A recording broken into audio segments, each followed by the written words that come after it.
Carabao Cup on Talksport this season has given us some fantastic moments, and there may well be more moments to come as well, and maybe tonight live on Talksport it's Chelsea against Newcastle with a man who lifted the League Cup twice as captain of Nottingham Forest, Stuart Pearce, alongside your commentator tonight, Jim Proudfoot.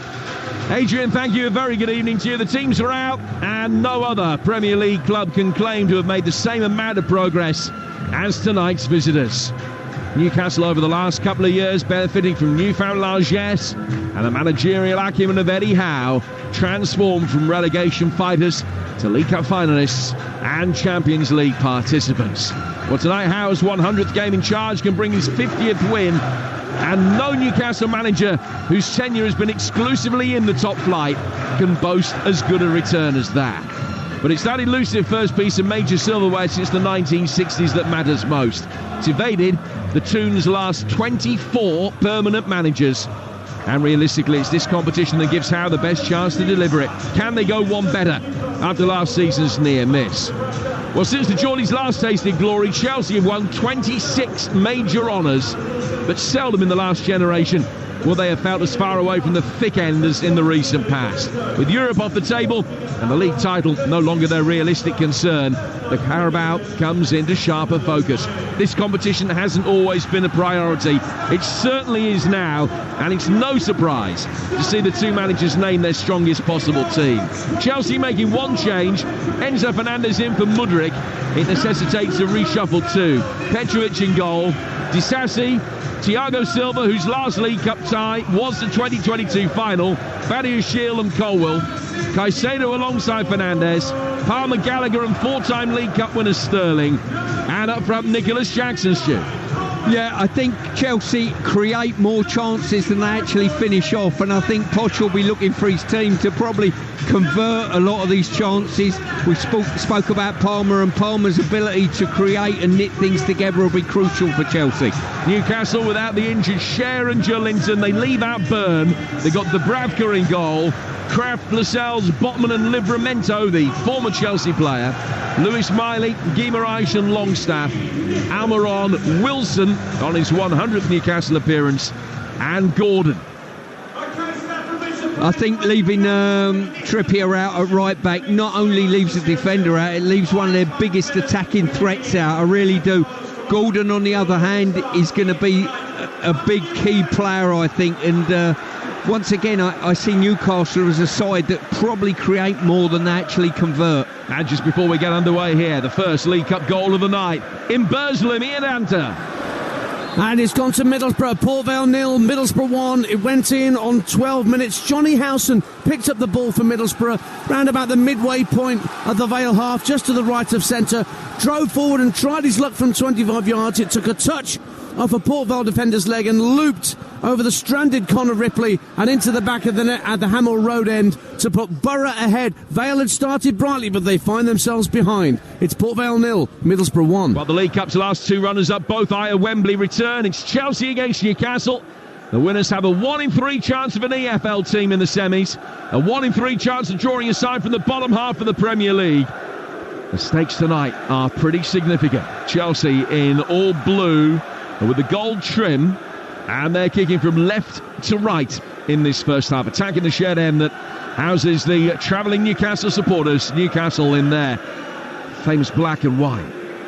Ball play forward by Thiago Silva. Jackson offside on the edge of the penalty area, and the first free kick of the night goes at Newcastle's way. We're just less than a minute in. We've got the whole game live for you here on Talksport from Stamford Bridge, and I'm delighted to say it's the former League Cup winning captain Stuart Pearce alongside him. Yeah, interesting one. Just looking at Jackson there, just looked to spring the offside trap, just went slightly too early. It'll be interesting how he's viewed at the moment. Probably taking a little while to settle in. He's only a youngster at the moment, but certainly he hopefully for Chelsea's point of view, he's got better days in front of him.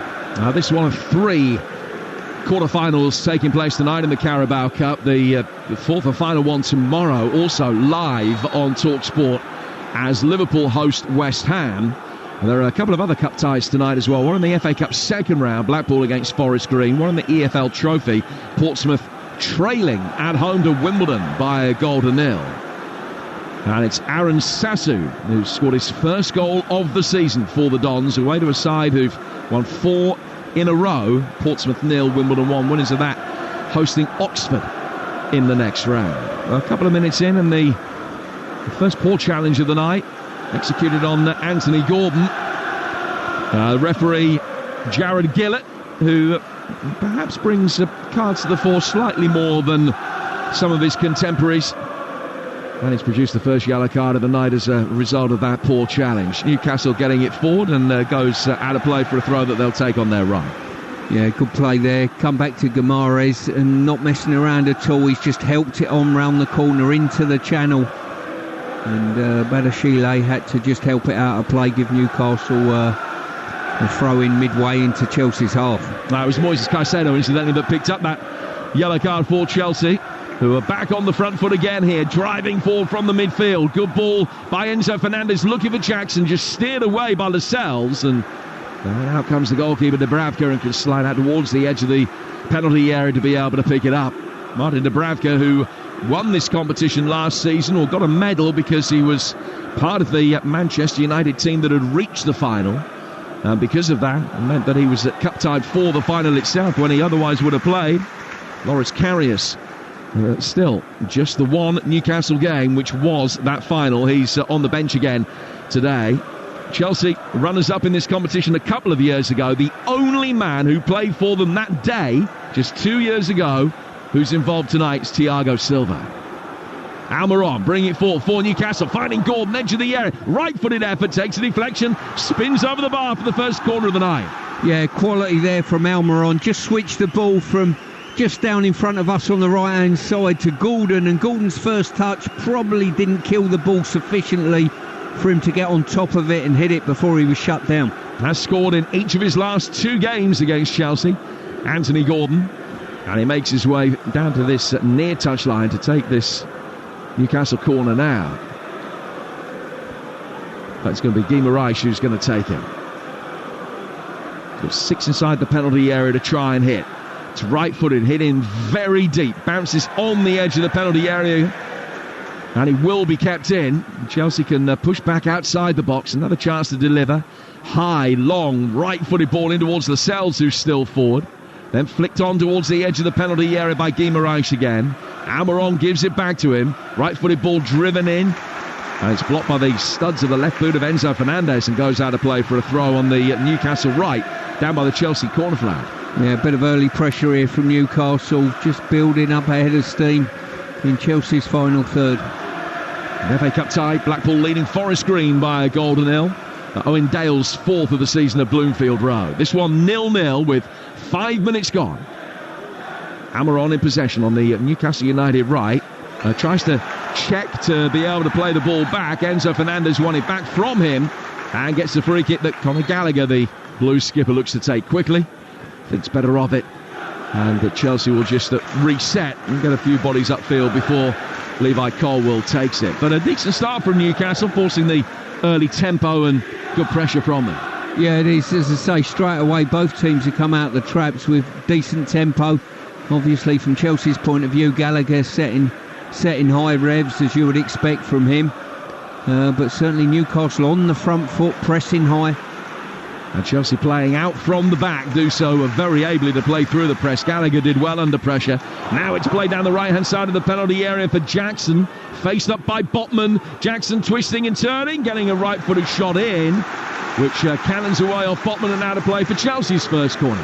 Yeah, great movement there by Jackson once again, just bursting into the box in that right-hand channel.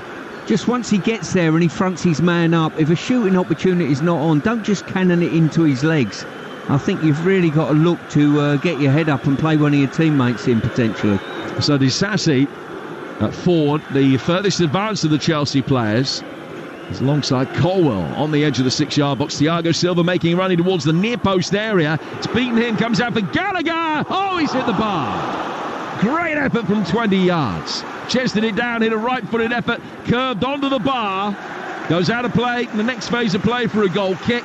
But Chelsea a couple of inches away from taking a 7th-minute lead. Well, the corner was an outswinger. Everyone's come in. I don't think it was meant for Gallagher on the edge of the box. Everyone's just run under the ball.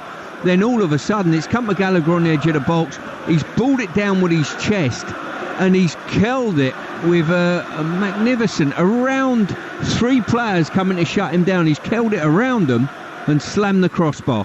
Hasn't scored in his last 23 games, Conor Gallagher, which is a run that stretches back into last season. A goal against Bournemouth, but very close. The Chelsea skipper to giving his side the lead. They look for that corner quite a bit. The away swinger from the right-hand side with Thiago Silva making a run from a far post area, trying to get across the near post, to try and get a flick to steer it in towards the far post. Either a direct effort on target or someone coming in behind him. And I think that's what they tried that time. It's just a little bit too high for him. It broke Gallagher's way and they very nearly scored from it. Well, you're just edging your bets then. You know, if Silva gets a header on it, all well and good. If he doesn't, then you've got the insurance of Gallagher hovering around the edge of the box. Really good start of the game here on Talksport. 8 minutes gone, it's 0-0. Wimbledon 2 up at Portsmouth, which will be a major shock if they can get the job done in the EFL trophy tonight. Portsmouth 0, Wimbledon 2. It's a 7:45 kickoff. Blackpool leading Forest Green in the FA Cup. Middlesbrough a goal up at Port Vale in the Carabao Cup quarter-final. It's goalless at Goodison between Everton and Fulham. And we'll be checking in with Talksport's Matt Jones very shortly there. This one 8 minutes in. And the 8 o'clock kickoff. And Gallagher will play back for Thiago Silva. A roll forward into the feet of Caicedo. Goes back for Silva again. And now out towards Disasi. 4 centre-halves playing in the back line for Chelsea tonight. Needs much, really, as far as Mauricio Pochettino is concerned. So many injuries, like so many clubs. And these two between them could have some game if you had the players that weren't available assembling as a side. The treatment rooms could come up with a sparkling encounter of their own. Guimaraes sending a long diagonal, which was under hit. Almiron coming to meet it. Kraft then tries to win the second ball. His return to the side tonight. Gallagher is in there. He's lost out for a moment. Miley doing everything he can to try and win it back. Was a little bit unlucky. Caicedo gets it back to his goalkeeper. And now to come down towards the Chelsea left-hand side where Almiron pokes it out of play for a throw. I've just been looking at Miley there, and he's coming up against near enough Gallagher, if you like, you know, man for man, and his movement with the ball and how he manipulates the ball and his movement to create space. You can see why he's in as a starter in Newcastle's team, albeit at a very young age. Very intelligent player. Newcastle with another opportunity to bring it forward. Do so with Anthony Gordon.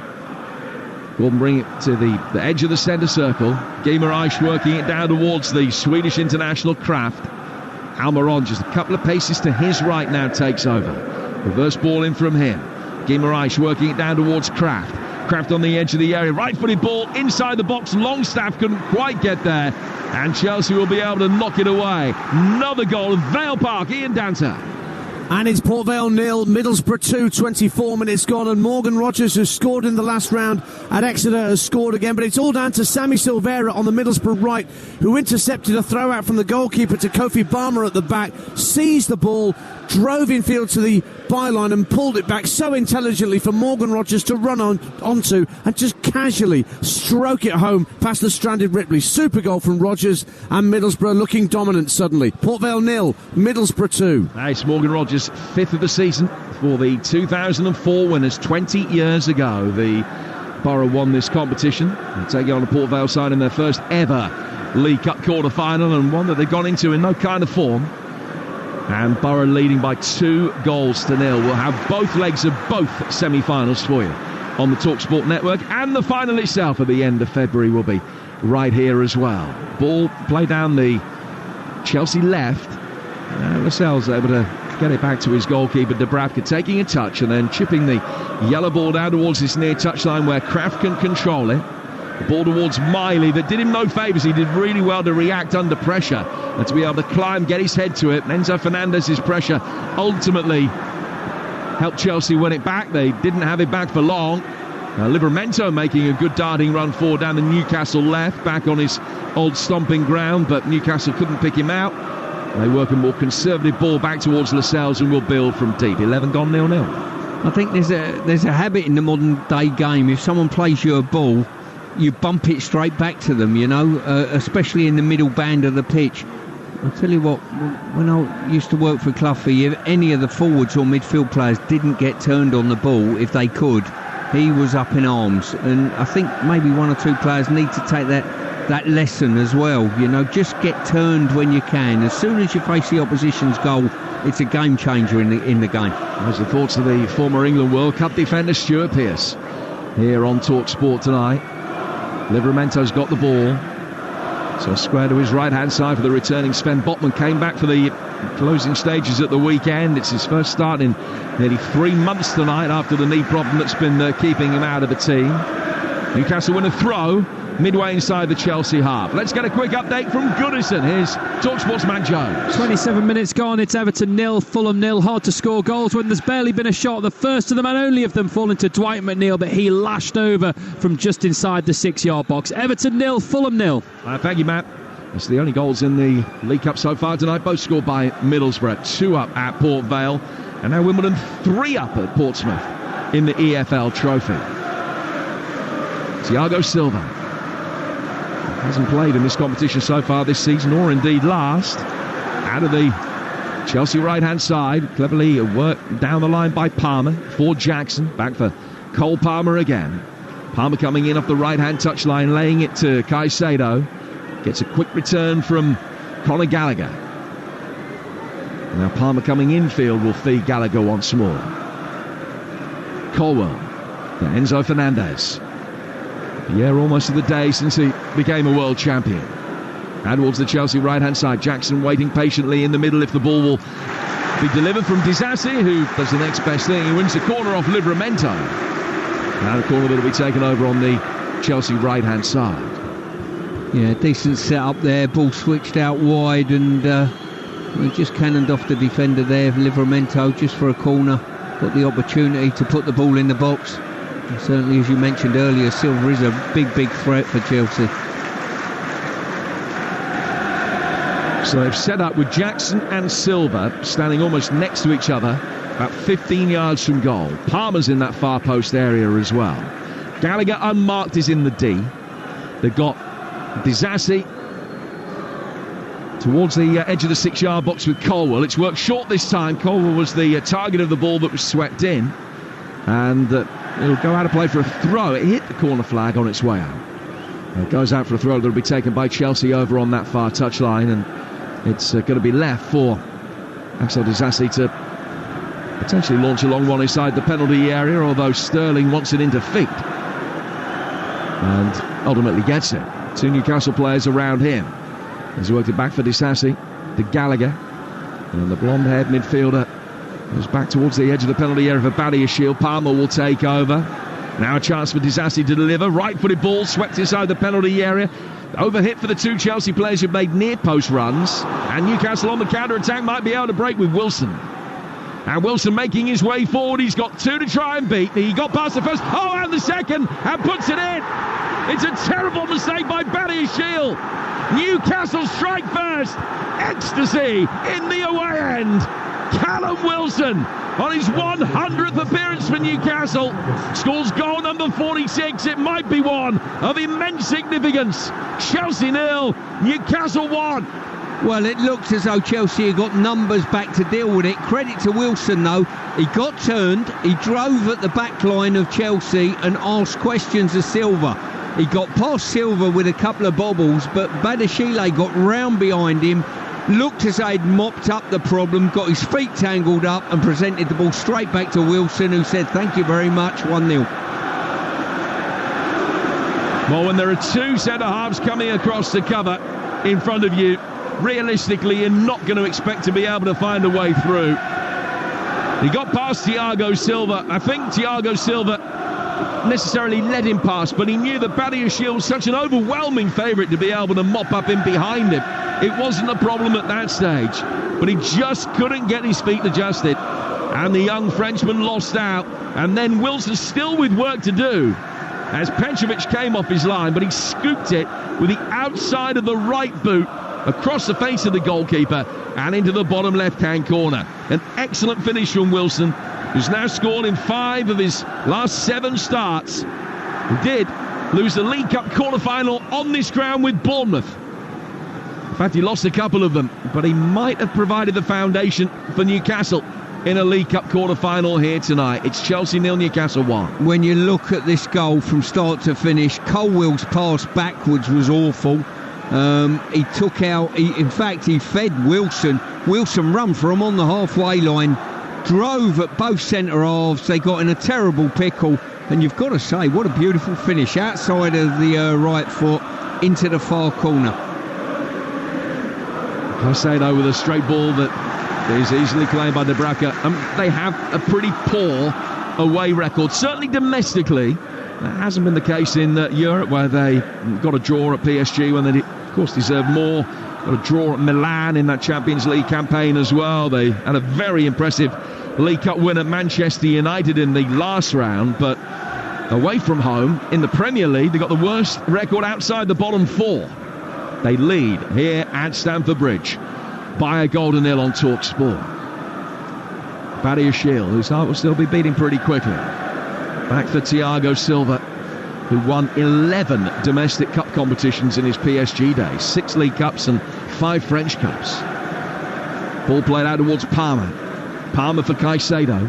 Caicedo to Gallagher. Now Gallagher working it back inside his own half. Just to reiterate the situation, I'm sure you're aware, no extra time in these League Cup ties. It will go straight to penalties if the scores are level after 90 minutes.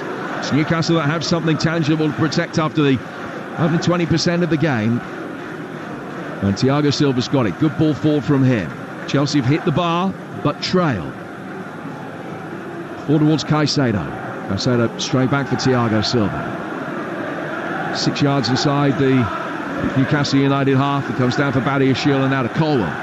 We were talking in the press room about the quality of Bernardo Silva for Manchester City. Every pass he makes is perfection. The weight of it, the timing of it, the direction of it. I'm watching Chelsea and their build-up and everything else, and it's cost them a goal. The quality of the passing. And now Newcastle coming forward again, and Wilson couldn't quite get it into the stride of Gordon. That wasn't the best pass either, because it was a really good situation as Newcastle had sprung Chelsea in midfield. They broke forward 2 against 2, but Wilson's pass left a little to be desired. Exactly. It's those finite things that you have to brush up on, because that's a goal-scoring opportunity, but the pass wasn't good enough, and certainly Gordon, probably slightly behind him, didn't take it well enough either. 20 minutes gone. 1-0 to Newcastle.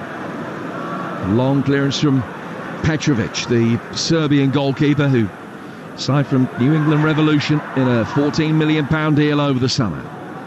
It's his second appearance for the club tonight. As Robert Sanchez was one of many on the injured list for Chelsea. Sterling, 4-time winner of this competition. Back for Gallagher. Now comes down towards Caicedo. And Caicedo goes back towards halfway for Badiashile. De Silva. Out to the Chelsea right-hand side again for Disasi.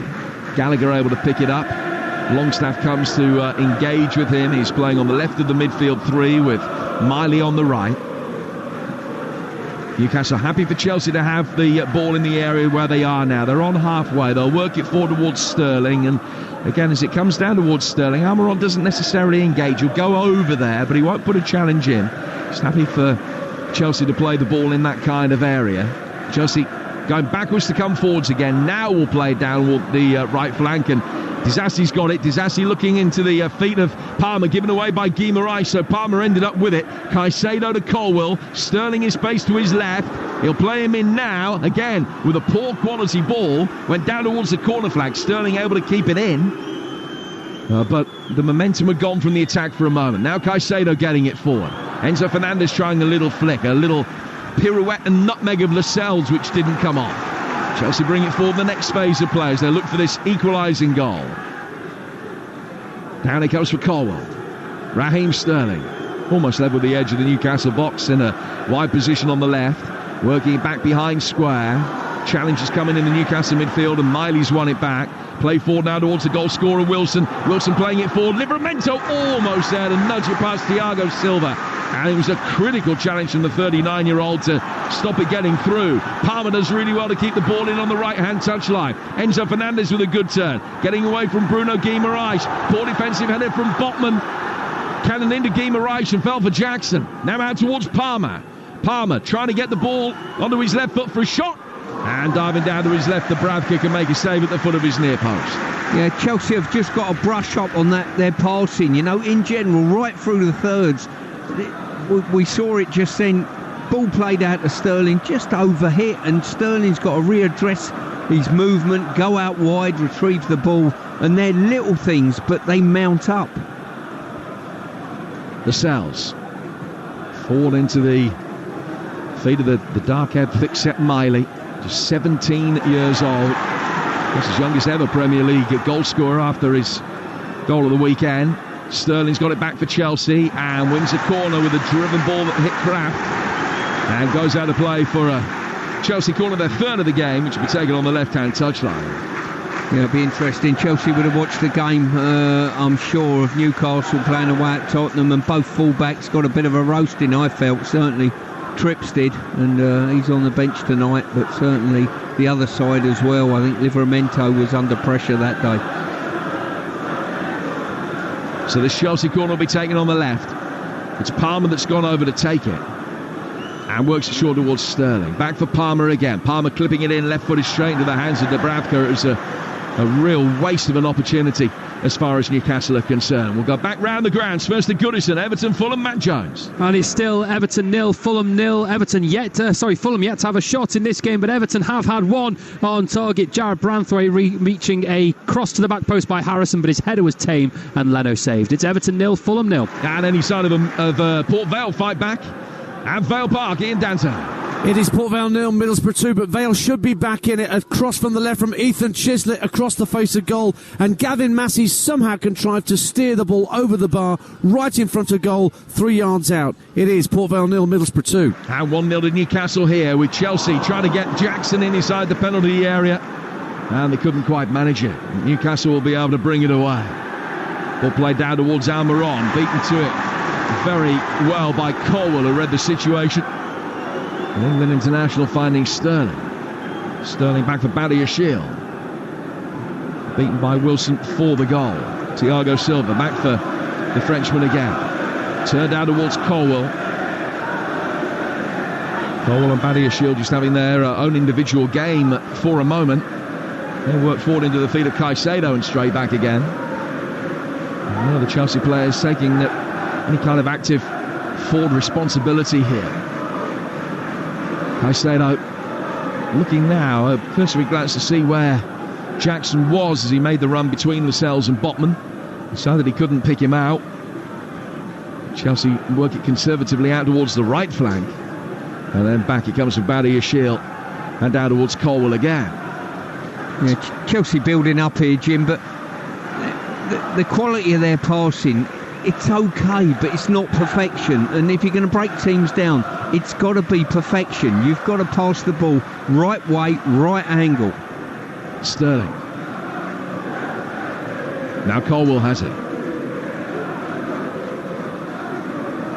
Back inside his own half is Badiashile. Badiashile to Thiago Silva. 25 minutes played. And Newcastle have had the lead for the last 10 of those, with a Callum Wilson goal, his first since he scored a couple away to Wolves back at the back end of October.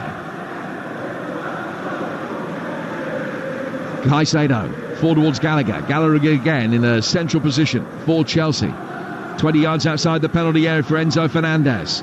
Palmer on the stretch, and he couldn't get it through, and again he was given no chance of being able to bring the ball under clean control, and Newcastle survive. There's been a goal at Goodison. Matt Jones. 41 minutes gone. I told you a few seconds ago that Fulham had a shot. Well, they now have. Well, actually, it's come off an Everton player. Robinson whips a ball into the box. It hits Michael Keane and drops past Pickford for an own goal. It's Everton 0, Fulham 1. So Fulham ahead away from home, Newcastle ahead away from home, and Middlesbrough 2 up at Port Vale on the road. The 3 away sides all ahead so far on the Carabao Cup quarter-final night here on Talksport. Now, game day exclusive returns this Saturday, incidentally. West Ham facing Manchester United at the London Stadium.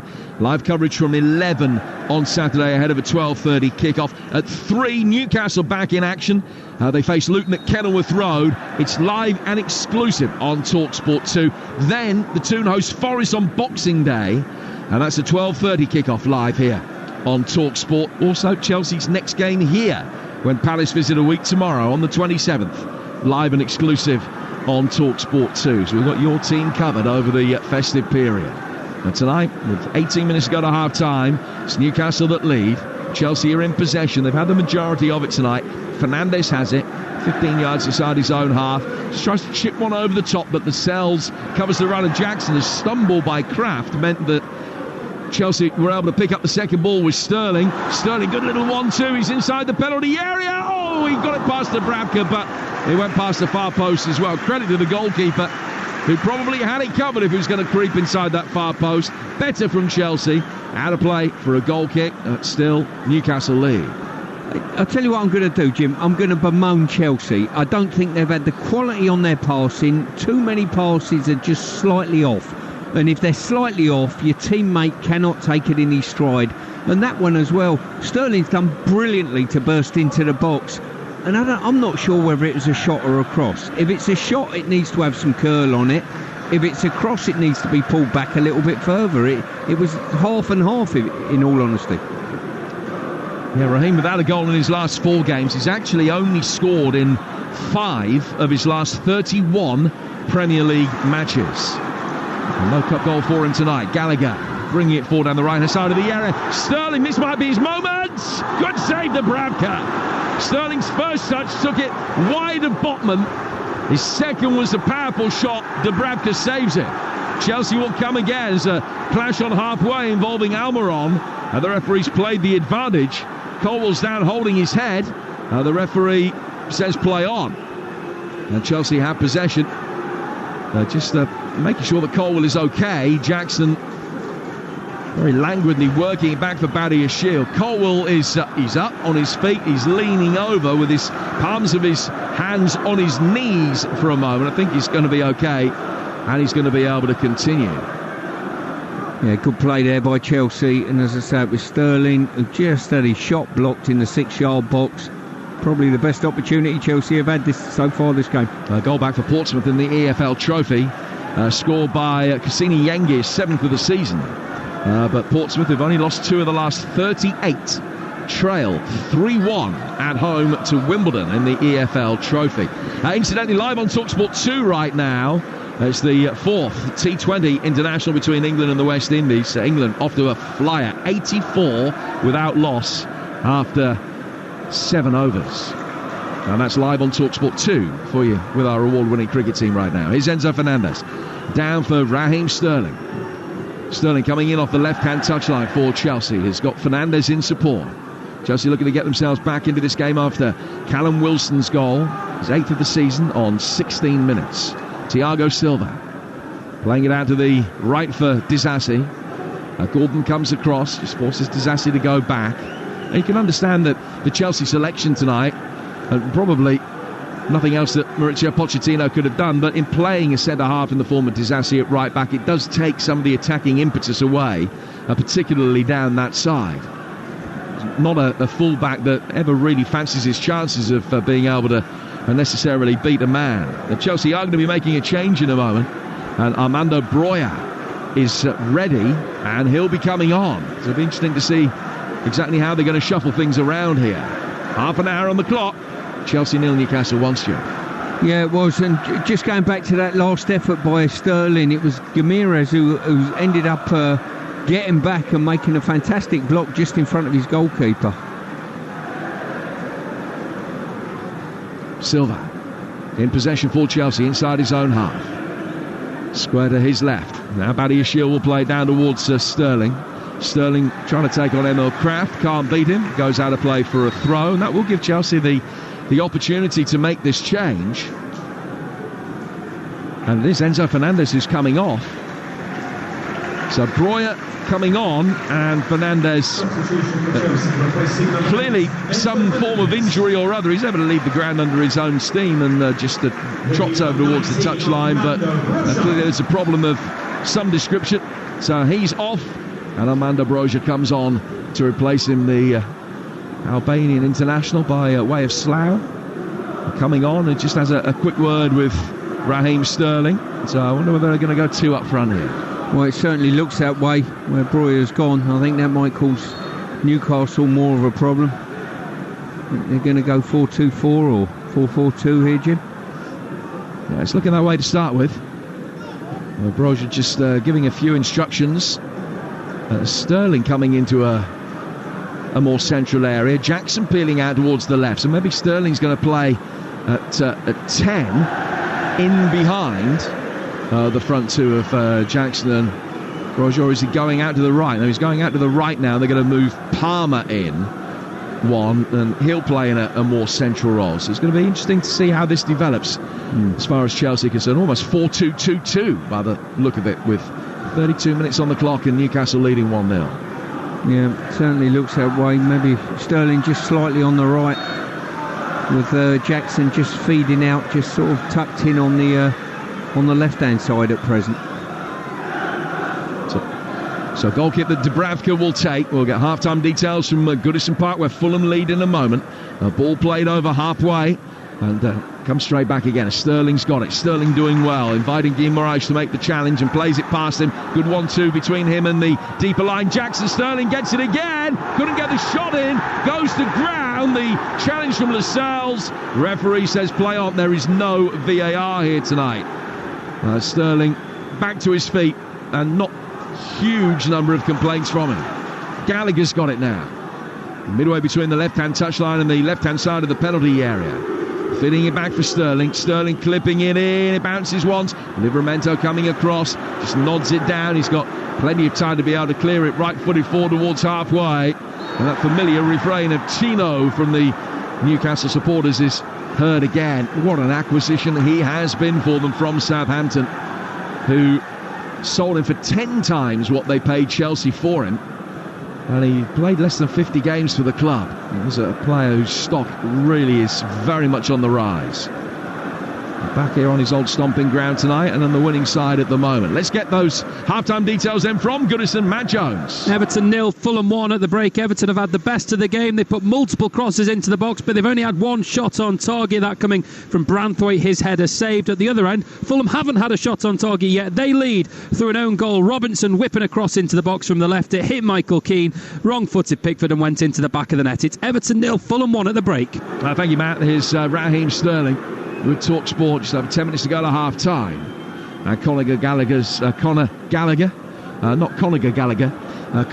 has got possession inside the centre circle. Not for long. Lost out to Miley. Guimaraes trying to help it further forward, but Chelsea regain it on halfway, and Colwell will go back to his goalkeeper, Petrovic.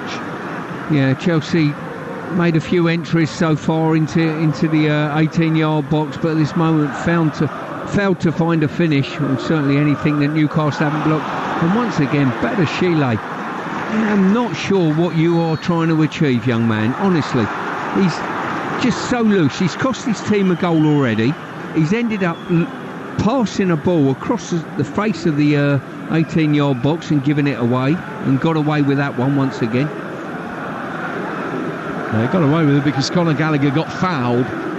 But he's back on his feet. He's okay. He's going to be able to continue. We'll get half-time details from Vale Park. Dance. Port Vale 0, Middlesbrough 2 at the break. The Championship side heading to the semis. A deflected right-footed effort from Johnny Howson on 12 minutes set them on their way. Rodgers made it 2-0 with a cool finish midway through the half. Vale had a brilliant chance to get back in it, but Massey steered the ball over the bar from right close in. Work to do for the Valiants in the second half. Championship side going through. Port Vale 0, Middlesbrough 2. Almiron dispossessed by Caicedo. And Thiago Silva able to bring it forward. Played out of the Chelsea right-hand side for Sterling. Sterling to Palmer, and just no chance of being able to get on the return ball there. It was easily mopped up by Botman, who gets it back for Dubravka. It's another illustration of what you've been talking about. It's so prevalent in Chelsea's play that there's not a slickness about their football, because players have to keep checking every now and then, Jim, to receive a ball that's slightly behind them, or having to take 2 touches because someone smashes a ball at them that's far too hard. There's no sympathy about probably once in every 3 passes. There's no sympathy on the ball whatsoever. Other than sorting that out, which I know sounds like other than that what the Romans ever done for us, but other than sorting that out, are you happy with the Chelsea game plan as a vehicle to be able to get back into the game? Tactically, have they got it right? It's just the execution's been poor? Yeah, I think so, because it lets them down. All of a sudden, from having an opportunity, Jim, where they might get an effort at goal, that effort breaks down and there's a counter-attack on potentially for Newcastle. So, listen, it's fundamentals of the game. Give your mate the best possible pass you can, and Chelsea are failing to do that at the moment. Oh, Guimaraes has just sent a beauty out of the Newcastle left. Gordon controlling it, corner of the box, working it onto his right foot, then a heavy touch. Gallagher slides in, wins it back, and Chelsea will break. Now Palmer, the man motoring forward, plays it for Brower. I think he's offside. He is. Flags up, doesn't count. And he knew it. Just made his run a fraction too early, or the pass was a fraction too late, whichever way you look at it. But Chelsea get the ball in the net, doesn't count. Free kick for offside, and it's still 1-0 Newcastle. Jim, I might have mentioned it earlier about the quality of passing and the weight of the passing. That was symptomatic of that. Palmer's driven forward. He's had 3 players up with him. He should be cutting inside and freeing space up for Sterling to go on the outside and trying to occupy a defender and committing a defender. He didn't either, and then Brozier's just run offside. Wow, really, really poor. I think you mentioned it once, but you might have got away with it. Let's move on. I've made the point. The ball is with Badia Shield. The guy down towards his own corner flag. Controlling it, sweeps it forward, left-footed, and straight into Emil Kraft. It was out of play for what's been given as a throw Chelsea's way, although the Newcastle players, Kraft and Almiron, were contesting the decision. Half-time details in the other cup ties tonight. Blackpool 1, Forest Green Rovers 0. Dale with an early goal there as Blackpool look to book their tie away at Nottingham Forest. And the Nottingham Forest who will almost certainly be managed by Nuno Espirito Santo by then. Steve Cooper sacked today. Nuno the hot favourite to take over. The other managerial changes today. Sutton sacking Matt Gray, and Steve Schumacher leaving Plymouth for Stoke. It's been a busy day on the managerial merry-go-round today. And also Portsmouth 1, Wimbledon 3 in the EFL trophy. The winners of that one hosting Oxford in the next round in the second week of January. League Cup semi-finals, the first legs of those will also be the second week of January. You'll hear them on Talksport. Newcastle at the moment getting ever closer to a place in the semis for a second successive season. Leading by a goal to nil with Thiago Silva, possession for Chelsea. Sterling and towards the right-hand side for Disasi, and there's a shove from Sterling, and it's a free kick that will be taken on the left-hand side of the Newcastle United back line after the foul on Livramento. England have lost their first wicket in the cricket in Tarouba. Here's Talksport's Andrew McKenna. It is Jos Buttler who's gone, caught on the long-on boundary by Rovman Powell off the bowling of Jason Holder. He made 55 from just 29 balls as England are 117 for 1 ball short at the halfway mark. Phil Salt is still there and going. He got to 50 from only 23 balls faced. Brilliant start by England so far, 117 for 1. And that fourth T20 International is live for you right now over on Talk Sport 2. Back tomorrow on The Breakfast Show. Jeff Stelling's been fantastic today and yesterday. Ali McCoyston, Andy Townsend with the baton tomorrow morning from 6. Stewart amongst their guests reflecting on the evening's action and also the decision to change managers at Nottingham Forest. And also, if you remember, if you fancy something different on your morning commute tomorrow, you can check out the Chris Evans Breakfast Show, weekdays from 6:30 on Virgin Radio. And you can get Virgin Radio on DAB or by downloading the app. Here's Wilson working wide for Almiron inside the Chelsea penalty area. Pulled back for a Guimaraes effort, which was blocked. Gallagher's done some important defending in this game. Newcastle recycle it, win it back. Almiron trying to work it down the right-hand side of the area. It was a poor pass. He'll get a second bite of the cherry, though. And that one will find Kraft. Kraft playing it in towards the edge of the 6-yard box, knocked away by Silva. And it goes out of play for a throw. Yeah, I don't think I've covered Chelsea live this season, but you can see why they're probably where they are in the division, to be honest with you. They're talented players, good players, there's no doubt about that. But it's just brushing up on the little bit of technicality, the little bit of loose passing, the little bit of playing balls to your teammate that's going to put him into trouble, that's costing you. And perhaps an inherent lack of confidence here. They have only won 4 of their last 18 matches here at Stamford Bridge against top-flight opposition. Longstaff trying to play it down towards Kraft, and Gallagher plays it off him. Out of play for a throw, which Chelsea will take just outside their own penalty area. 3 to go to half-time, probably 2 or 3 to be added on the back of that. But Chelsea with work to do here. Last League Cup meeting between these two was here in 2010. Newcastle won it 4-3 thanks to stoppage time goal from Shola Amiobi. It is their only League Cup victory over Chelsea.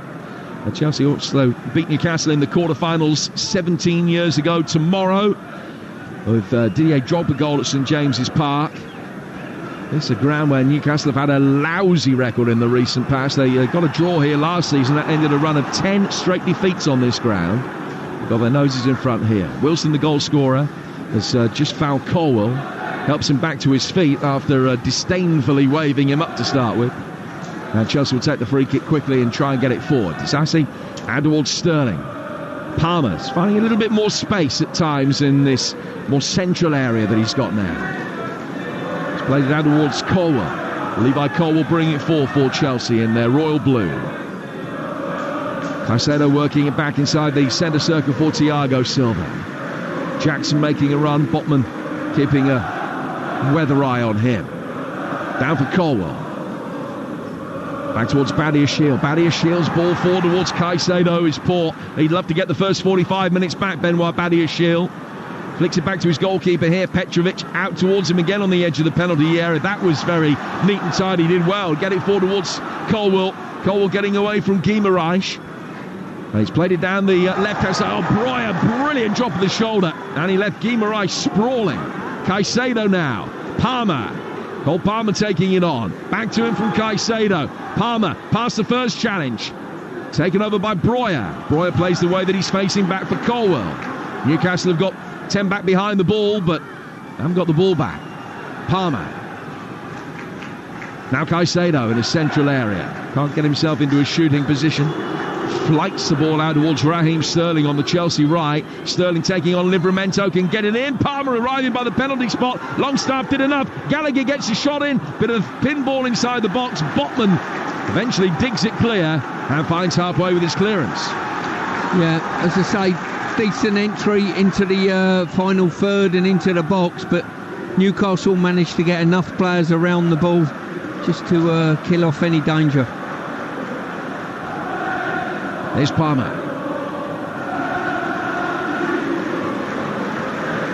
Now Conor Gallagher. Gallagher working it square. Palmer to Sterling. Sterling into the feet of Jackson. First touch, second touch. Third one was a shot that goes wide. VAR deflection. Just a surreptitious deflection on the way through, but enough to give Chelsea a corner, which will be their 4th of this first half. Darren England, the 4th official, has the numbers board in his hand and will indicate 3 additional minutes. We're in them now. With Talksport, Newcastle lead it 1-0. Callum Wilson's goal half an hour ago. Gallagher again, unmarked, on the edge of the D, on the edge of the penalty area. Left-footed ball in towards the near post, headed away, might have gone into the hands of Dubravka. Longstaff didn't want to take any chances. High across comes in, second time of asking. It's headed over the bar by the off-balance Disasi. Out of play for Newcastle, goal kick, they lead it. Yeah, Chelsea look to me as though they're a collection of very good players, but the technical side of the game in looking after the ball, feeding your teammate in and giving him the absolute perfect ball you possibly can is lost on them slightly. And to be honest with you, playing out from the back, Badiashile's been a bit of a disaster this first half, hasn't he? He's cost them the goal. On top of that as well, there's been 2 or 3 other incidents where he could have here's another one, hang on. He's got that one away, left-footed, hooking it forward, but only as far as Kraft. This is a game where, possession-wise, it's been 75-25 in Chelsea's favour. Well, that 75% possession has equated to 1 shot on target. Yeah. And as I say, Newcastle look like the more threatening side when they do actually get the ball and do drive forward. And Chelsea have had the bulk of possession, as you rightly say, Jim, but just the technicalities of it have let them down, I think. Thiago Silva. On a night when, as things stand right now, it'd be Fulham, Middlesbrough and Newcastle going through. They'll be joined by either Liverpool or West Ham tomorrow. We'll find out together. The 8 o'clock kickoff at Anfield here on Talksport tomorrow, with Adrian again presenting. The ball is played down the Chelsea left. The touch a little bit heavy from Colwill. It just gave Kraft the opportunity to slide in and make the challenge. He played it off Colwill and out of play for a Newcastle throw. And Kraft was hurt in the process. Jackson thinks that he's making the most of it and tries to haul him back to his feet. Kraft is down, holding his right leg with his right arm, and is clearly in some distress. He's got a concerned Almiron leaning over him to see if he's okay. Newcastle medical staff ready to come on, but not given permission to do so as yet by the referee.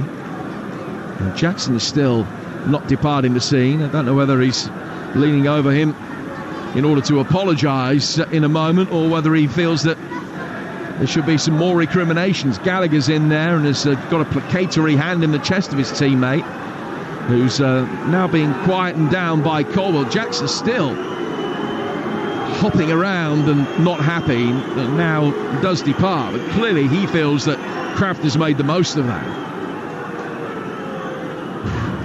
Kraft is okay, he's back on his feet, and play is going to resume. His was the last touch, so it is going to resume with a Chelsea throw. Taken short for Conor Gallagher, and the referee said, no, wait, I'm not ready. So it'll now be taken again. Colwill taking this one back towards halfway for Benoit Badiashile. Badiashile to Thiago Silva inside the centre circle. Long right-footed ball for Bright, trying to get on the end of it. Couldn't scoop it over to Bravka, and has just side-footed a volley into the chest of the goalkeeper. Yeah, fantastic ball there by Silva, and Breuer's gone in, burst into the box, opened his body up and side-footed it so gently into the goalkeeper's hands. I think he's just been adjudged offside though. Well, he scored at Fulham, had that horrendous ACL injury which kept him out for 10 months under Broja. He's started 3 games this season on as an early substitute for Enzo Fernandez tonight. 4 minutes of stoppage time played. Chelsea in possession inside their own half. Ball worked forward towards Sterling. Sterling doing well to hold it up under duress from Livramento, and he scoops it off to his left-hand side the way that he was facing. Newcastle win it back, but have given a free kick away that there'll be no time to take. The half-time whistle goes. Chelsea with all of the play, so much possession, and a discernible lack of quality, particularly with some of the simple passing going on. Couple of epic defensive errors have cost them as well. Badiashile's not had a first 45 minutes to remember, and his error led to Callum Wilson's goal 16 minutes in. It's a lead Newcastle have defended pretty comfortably since. At the break, Chelsea 0, Newcastle 1. So Newcastle lead here in the other Carabao Cup quarter-finals tonight. Fulham 1 up at Everton. The second half getting underway. Middlesbrough 2-0 up at Port Vale. Excuse me, second half getting under the way there as well. Blackpool leading Forest Green 1-0 in the FA Cup second round. Bristol Street Motors Trophy, Pompey 1, AFC Wimbledon 3. Pompey did make 9 changes to the side that went 7 points clear at the top of League One on Saturday. But let's talk about this game, Stuart Pearce. This fella, Badiashile, he puts the bad into Badiashile, doesn't he? He's had a terrible first half. Yeah, he's had a really poor game, to be fair to him. He's cost the goal. His passing out from the back has been very erratic. He's given the ball away, which has highlighted another couple of semi-chances for Newcastle. But I think right through Chelsea's team, there's a lack of quality in their passing, an appreciation of passing that's really costly to the team, and they might not realise it when they're out on the pitch, but it's stopping them creating clear-cut chances. It's interesting the makeup of their back four, because they've got centre halves, full-back. They've got an issue with full-backs. James is out, Chilwell's out, so we get that. But there are full-backs. Matson's a left-back possibly on the bench for them. Might be more of a left wing-back, I don't know, but Gusto could play full-back as well. But he's choosing to play centre-halves there, which means Badiashile is playing at centre-half. It's a problem Chelsea have to resolve, and he was right at the centre. Everything wrong from a Chelsea point of view about the goal, but that started with Colwell making a bad pass in the Newcastle half. It did. As I say, it's not just one individual. Badiashile has been symptomatic of everything that's really bad, but the rest of the players as well. You could individually look at all of them if you're being really picky, which I am, and say the weight of that pass isn't right, the angle of that pass isn't right. They're only finite things, but all the little things that add up to somebody having to check their run, go back for the ball instead of taking it in their stride, getting the timing of the run, someone just straying offside because you haven't played it at the right time. All of those little things. And you watch at this moment in time, if I made a direct comparison to maybe Tottenham turned the ball over, and the cutting edge through the team's very good. Manchester City is, Liverpool is, Chelsea are just falling short on that, and that's probably why they are where they are in the league.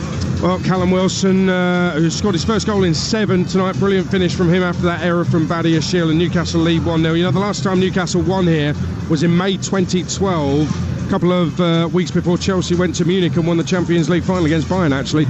2 brilliant goals from Papi Cisse that night, a 2-0 win here at Stamford Bridge. The Newcastle manager, Talksport Alan Pardew. Final word, Sunday, 6:30, Majestic, and Alan Pardew taking your calls after the weekend's football every single Sunday. But since then, it's been 1 draw and 10 Chelsea wins. But Newcastle lead 1-0 here tonight. Carabao Cup quarter-final live on Talksport. Kick-off on Talksport with Ladbrokes. We play together. Terms and conditions apply. 18+. BeGambleAware.org. A traffic update for all late-night travellers. There are delays outside getting to bed due to a hold-up at Grand's Never-Ending Stories. Please take the diversion via Mayo Chicken or a warming latte, which will see you home. Plenty of McDonald's restaurants are open late tonight. See mcdonalds.com for opening times. 10 green bottles standing on a wall. Oi, are you going to join in, Grog Bucket? I'm wondering where the next charger is. There's a BP Pulse charger coming up any minute, love. Well, in that case... And if one green bottle should accidentally fall, that'd be nice. Nothing keeps happy you going like knowing when a BP Pulse charger is nearby. Download the BP Pulse app to keep you going. BP's here for your travel needs, mostly with petrol and diesel, but BP Pulse already has over 3,000 rapid and ultra-fast charging points. First question! What is the perfect gift for the football-obsessed Talksport addict in your life? Is it a Talksport football trivia game? The new Talksport football trivia game. Put your encyclopedic footy IQ on the spot. Use your on-target knowledge to take on all challenges. And score the ultimate board game bragging rights. The Talksport football trivia game. Fan rivalry the whole family can get stuck into. Available now from Sainsbury's, Amazon and Talksport.com/shop. Delivery. Magnificent goal! Beautiful football! Brilliant finish! This festive season, it's the gift that keeps on giving. Amazon delivers the Premier League with 10 live matches from Boxing Day. Holland! Only on Prime. It's time to veg out with Lidl's Christmas Pick of the Week. With bags of carrots, parsnips, shallots, Brussels sprouts, Swedes and 2 kilograms of white potatoes, all for just 15p each. In Lidl stores now. Now that's big on quality and always little on price. Subject to availability, selected stores GB only. Ever tried to place a bet and found it doesn't really reflect you? It doesn't allow you to flex your savvy knowledge of the sport? Then you need Bet Builder from Virgin Bet. And it's another booking for the away team. Choose your favourite markets like corners, cards or even hitting the crossbar and personalise your bet until you look at it and think, nailed it. Beautiful, isn't it? You can also pick from pre-made bet builders if you like. Make it your own with Bet Builder from Virgin Bet. T's and C's apply. 18 plus. Bet responsibly. BeGambleAware.org. Andy Goldstein and Darren Bent on Talksport Drive with Motorpoint. Destination sports conversation fueled by unfiltered opinion with quality guests as standard and a couple of motor mouths. Something's not right, is it? That's rubbish. It's the daily radio road trip that takes you to the farthest corners of the nation's football fanscape. I'm just in my flat, chilling out. Yeah, I think you might be my favourite so far, Martin. Have a wonderful afternoon. Talksport Drive, tomorrow afternoon from 4 on Talksport with Motorpoint. There's no car like a Motorpoint car. On 1089 and 1053 medium wave, on DAB, online and on your smart speaker. The League Cup live on Talksport. Yeah, it's Talksport live at Stamford Bridge. Earlier in the Club World Cup semi-final, Man City were 3-0 winners away to Urawa Red Diamonds. They face now the Brazilian Copa Libertadores winners Fluminense in Friday's final in Saudi Arabia. Another goal in the Bristol Street Motors Trophy, and Wimbledon are 4-1 up now at Portsmouth. Harry Pell 3 minutes after the restart. Pompey made 9 changes. Wimbledon left some of their best players out as well, to be fair. The League Two side leading into the second half there. Let's get the half-time odds now with Ladbrokes. Odds update on Talksport with Ladbrokes. We play together. Terms and conditions apply. 18 plus. BeGambleAware.org. So here at Stamford Bridge, it's Chelsea 0, Newcastle 1. Newcastle are 6-5 to win after 90 minutes. Chelsea are 5-2. The draw after 90 minutes, 19-10. And Nicholas Jackson to score next was 7-2. That's been price boosted now to 4-1. That was the latest odds with Ladbrokes. 18 plus. BeGambleAware.org. Odds update on Talksport with Ladbrokes. We play together. Terms and conditions apply. 18 plus. BeGambleAware.org. So Callum Wilson's goal separates the two sides here. It's half time. This was an 8 o'clock kickoff. The other two Carabao Cup quarterfinals were 7:45 kickoffs. So well into the second half now at Goodison Park. Here's Talksport's Matt Jones. Yeah, 10 minutes gone after the break, and it's still Everton 0, Fulham 1. Fulham remain on course for their first ever League Cup semi-final, despite not yet having a shot on target in this game. That own goal giving them the lead in the first half. Everton have tried to hit back. Their crowd are trying to get them going in the second half as well, but they haven't found the intensity they have in recent league games. Their best chance in this second half so far. Harrison having to go from distance, but his shot bouncing wide. It's Everton 0, Fulham 1. And we're into the second half of Vale Park as well. Talksport's Ian Danta.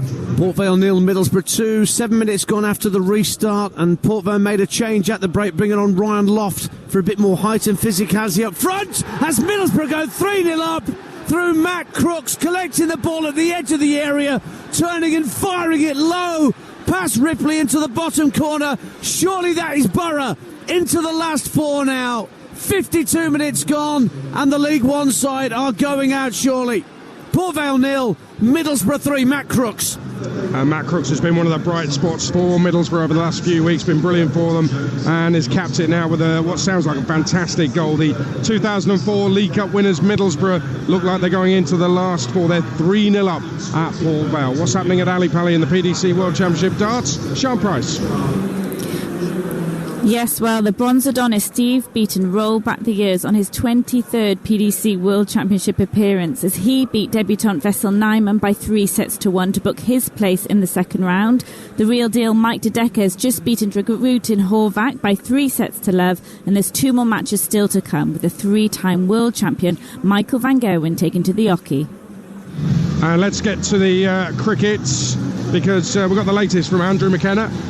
England have just lost their second wicket. Will Jacks has been dismissed LBW by Akil Hussain for 24 from just 9 balls. England 173 for 2. We're only in the 14th over. Phil Salt has played an amazing innings so far. 93 not out from just 44 balls faced. England's highest score in T20 cricket is 241. At current rate against this West Indies side, they're looking at a total of 265. England have got a massive score in the offing here. Liam Livingston's the man walking out. We're only in the 14th over. 173 for 2. And that's live on TalkSport 2. To get TalkSport 2, just download the TalkSport app for free. It's easy to use. You can swipe between TalkSport and TalkSport 2. There's all sorts of other stuff on there. There's a selection of award-winning podcasts on there. A whole list of the live commentaries coming up, including all 10 Premier League games over the Christmas period. They're live and exclusive on TalkSport. Some only available to listen to on the TalkSport app as well. Also, the schedules are on there, what's coming up programme-wise over Christmas, and you can listen back to old programmes as well. There's also get the Clips of the Week podcast on there as well. Some brilliant ones from H&J. Superb stuff. The latest scores then, Carabao Cup quarter-finals. Fulham 1 up at Everton. Middlesbrough 3-0 up at Port Vale. Here it's half-time, Chelsea 0, Newcastle 1. Elsewhere, FA Cup second round, Blackpool 1, Forest Green 0. Blackpool will be away to Forest in round 3 if they hold on to that. Bristol Street Motors Trophy, Pompey 1, Wimbledon 4. The Dons heading for a home tie with Oxford in the round of 16. National League North, Banbury 1, Chorley 3. Chorley win, they could go third. Gloucester City in the relegation zone are leading Curzon Ashton in the playoff places by a goal to 0. And National League South, Slough Town 1, Hemel Hempstead Town 0. The other 2 games in that division were postponed tonight. We'll be at Anfield for tomorrow's fourth and final quarter-final as Liverpool face West Ham United. The draw obviously means an EFL side will definitely be in the semis. Port Vale 0, Middlesbrough 3 is the latest score in the Carabao Cup quarter-finals, and Fulham leading at Everton. In fact, Fulham's only away win in the Premier League this season has been at Everton. That was day 1 of the season, and of course they're leading there again despite Everton having 4 straight Premier League wins and 4 straight clean sheets as well. Stuart Pearce, as we wait for the players to come out for the second half, other than improve your passing, what's Mauricio Pochettino saying to his team? Well, firstly, let's not try and give Newcastle another goal, otherwise that will finish the game for us. Secondly, we've had plenty of the ball, we've had opportunities in their final third. Just brush up a little bit and just tidy up and just think to yourself, when you pass the ball to a teammate, how would I want to receive it? And they'll have opportunities, I think, in the second half, there's no doubt about that. But what they can't afford to do is cede another goal that's going to be their mistake. Well, they've had a lot of opportunities already. Conor Gallagher's hit the woodwork with a decent shot curler from the edge of the box. Raheem Sterling poked wide when we thought it might be a cross, it might be a shot, not sure what it was. Bruno Guimaraes put his body on the line, blocking a shot that was goal-bound as well. Armando Broja had the ball in the net. He was flagged offside, and audaciously he wagged his finger at the linesman. And he's 22 years old, wagged his finger at the linesman. He was clearly offside. Now, is that his fault, the run, or the fault of the teammate playing the pass? I thought Cole Palmer should have drove inside a bit more to commit the defender, to roll it to Sterling, who was on his outside. I thought that was the pass. I'm not sure why he's played Broja in. Broja's run was poor. Listen, symptomatic, there's 2 or 3 people that didn't get it right on that attack alone. So, why you wag your finger when you're clearly offside? I think that's a bookable offence, wagging your finger if you're clearly offside. It's ridiculous. I think the lino should be allowed to go up to him and wag his finger in his face. That would be fair. I think so. Yeah. Get his own back totally fair as well. I think with Bruno Guimaraes, what I really loved about that, when he made that block, put his body on the line, made sure the ball didn't go in the back of the net, he turned around to the Newcastle fans behind the goal and roared at them with all of the soul of his body. It means so much to him that the fans really love him at Newcastle. It's true that they're the defining moments that might get you through in a cup tie that's very, very tight. If Chelsea hit the back of the net, then it's 1-1, and Chelsea look like the side. Well, they've certainly had more of the play, and they've not just had enough to sort of go and kill Newcastle off in any way, shape or form. But great play by Guimaraes. Portsmouth 2 now, Wimbledon 4, Gavin White on 58, so still time there. What a game that is in the Bristol Street Motors Trophy. Carabao Cup, as it stands, Fulham are heading through. Middlesbrough are going through as well. Here, Newcastle lead by a goal to 0, second half about to get underway. Live on Talksport with double League Cup winning captain Stuart Pearce alongside your commentator on Talksport, Jim Proudfoot. And 3 changes made at half-time. Chelsea have brought on Malo Gusto for Colwell. Newcastle have brought on Trippier for Kraft, and Byrne at centre-half for Botman. So the plan may well have been only to give Sven Botman 45 minutes anyways. He makes his way back from injury. Dan Byrne on to replace him at half-time, and he is playing at centre-half.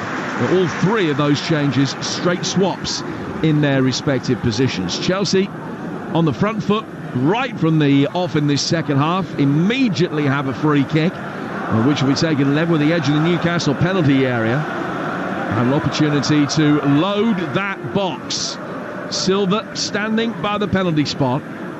Disasi is in there with him. They're waiting on the edge of the penalty area. Barrier shield.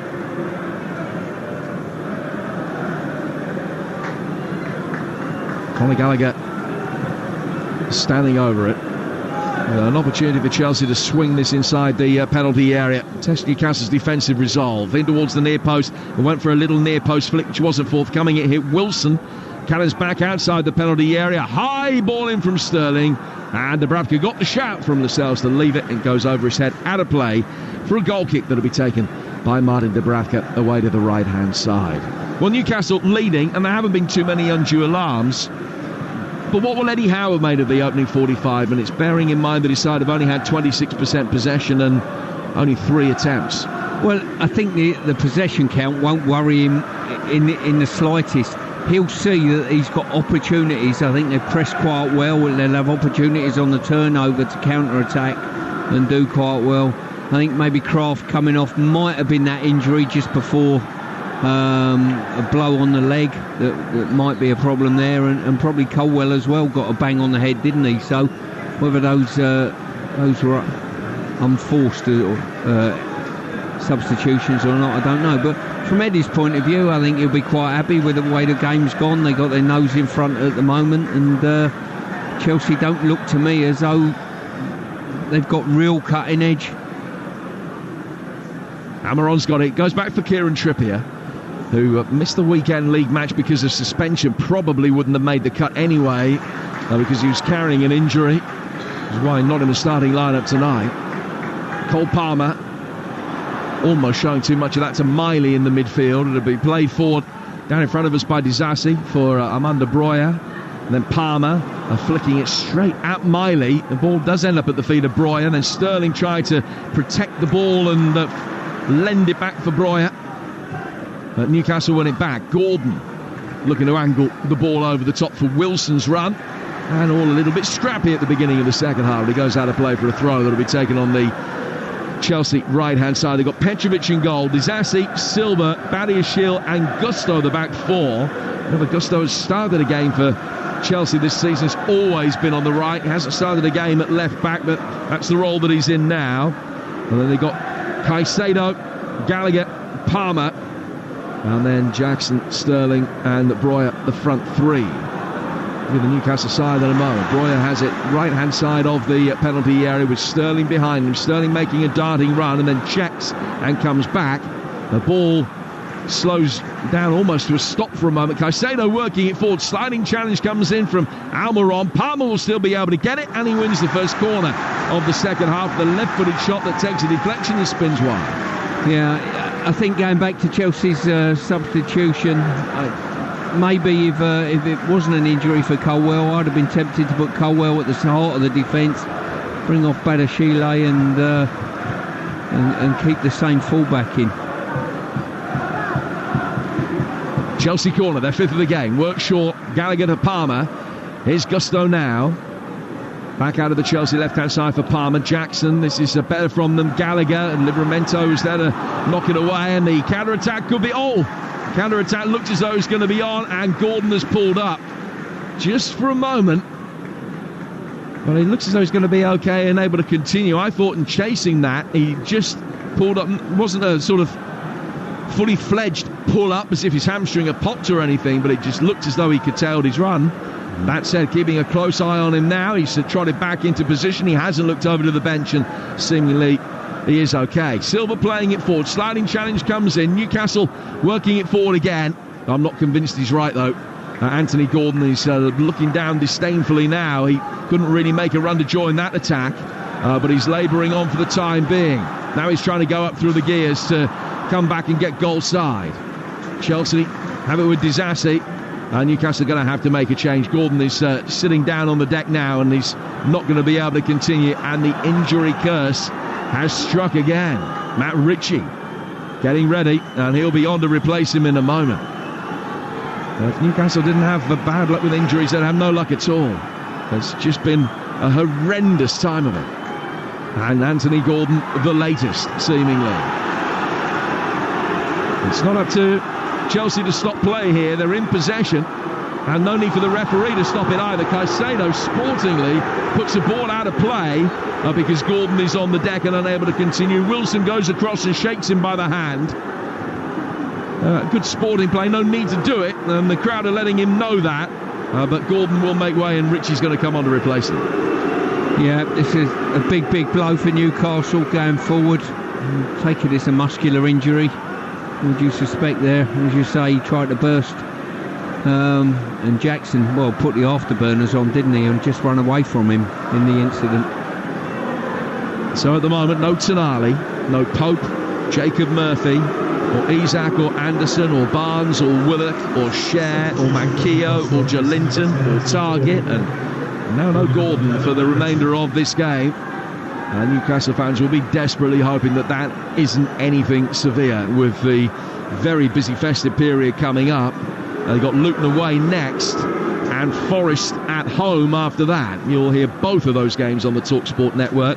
Then Liverpool away, Sunderland away in the FA Cup, which will also bring you live on Talksport's the first Saturday lunchtime of the new year, and Manchester City at home after that. And then they go to Villa, who could be top of the table at the time. So it's a hectic programme, packed full of big games for Newcastle. I just wonder how many of those Anthony Gordon's going to be able to play. And Matt Ritchie's come on to replace him. Chelsea will work it forward down the left flank with Jackson. Jackson faced up with the two centre-halves, just trying to tease him inside the area for the runner Gallagher, who's ever willing to try and get there. But it's been an enduring theme of the game that the quality of the pass has not been what's been required. There's another illustration there, and Newcastle are able to easily bring it away. Yeah, just looking back there on the incident that probably put pay to Gordon, I think he was just sort of someone's trodden his ankle as he was sprinting, and I think that's what's caused the problem there, Jim. Well, you'd rather that than a muscular injury, I would imagine. Indeed you would. Yes, you certainly would. That's the Newcastle lining up now. Dubravka in goal, Trippier at right back, Lascelles and Byrne at centre half, and Livramento at left back. Lewis Miley, Guimaraes and Longstaff in midfield, and a front three of Almiron, Wilson and Ritchie.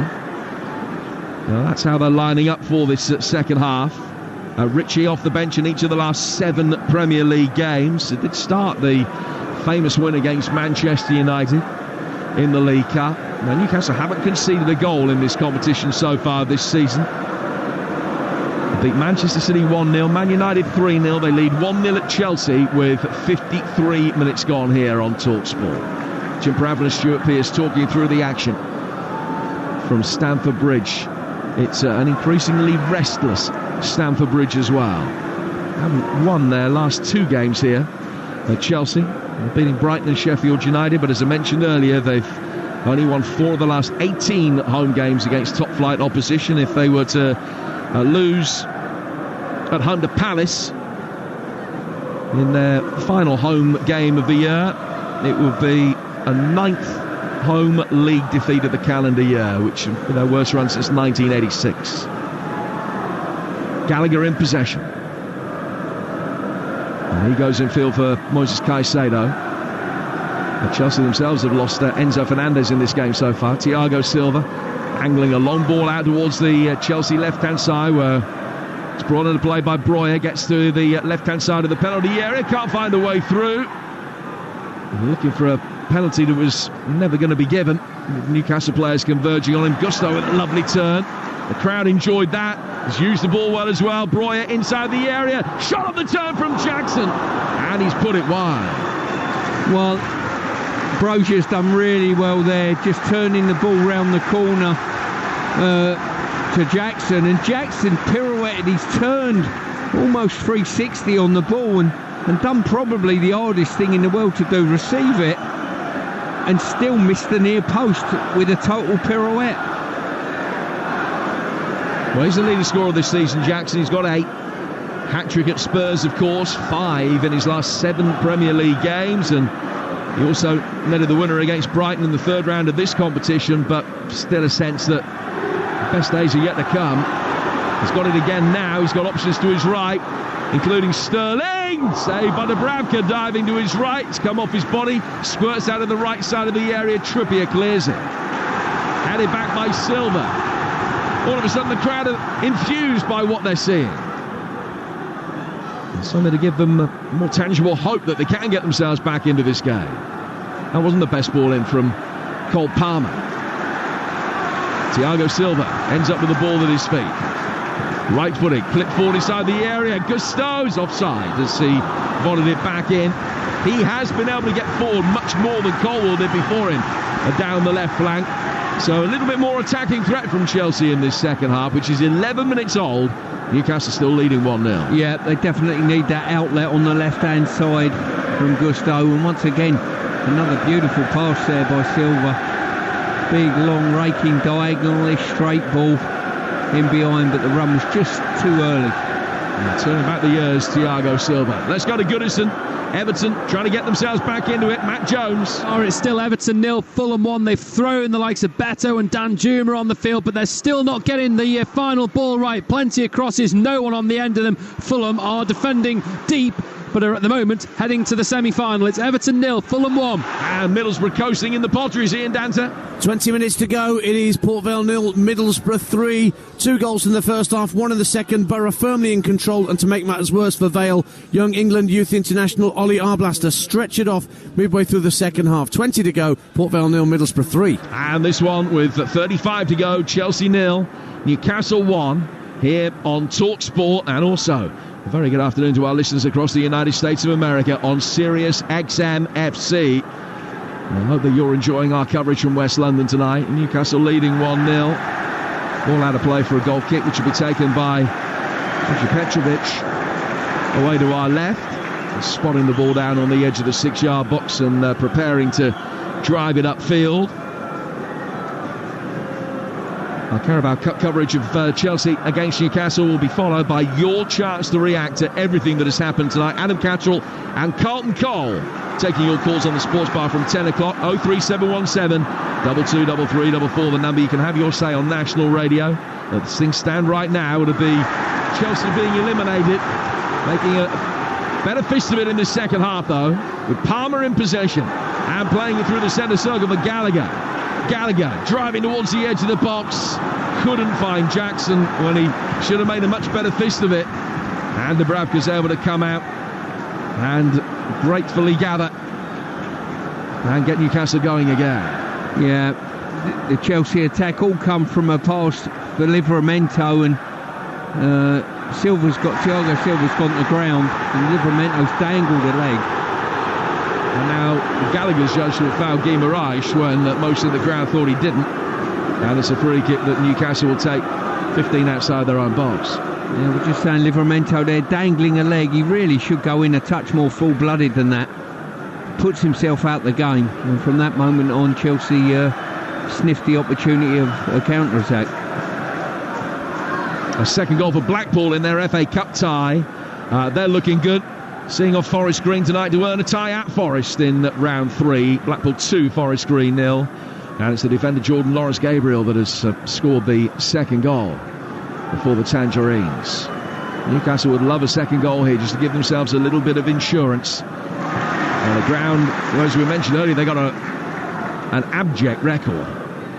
Eddie Howe also has lost a couple of League Cup quarter-finals here in the past as a Bournemouth manager. Revenge would be really sweet for him tonight if Newcastle can hold on.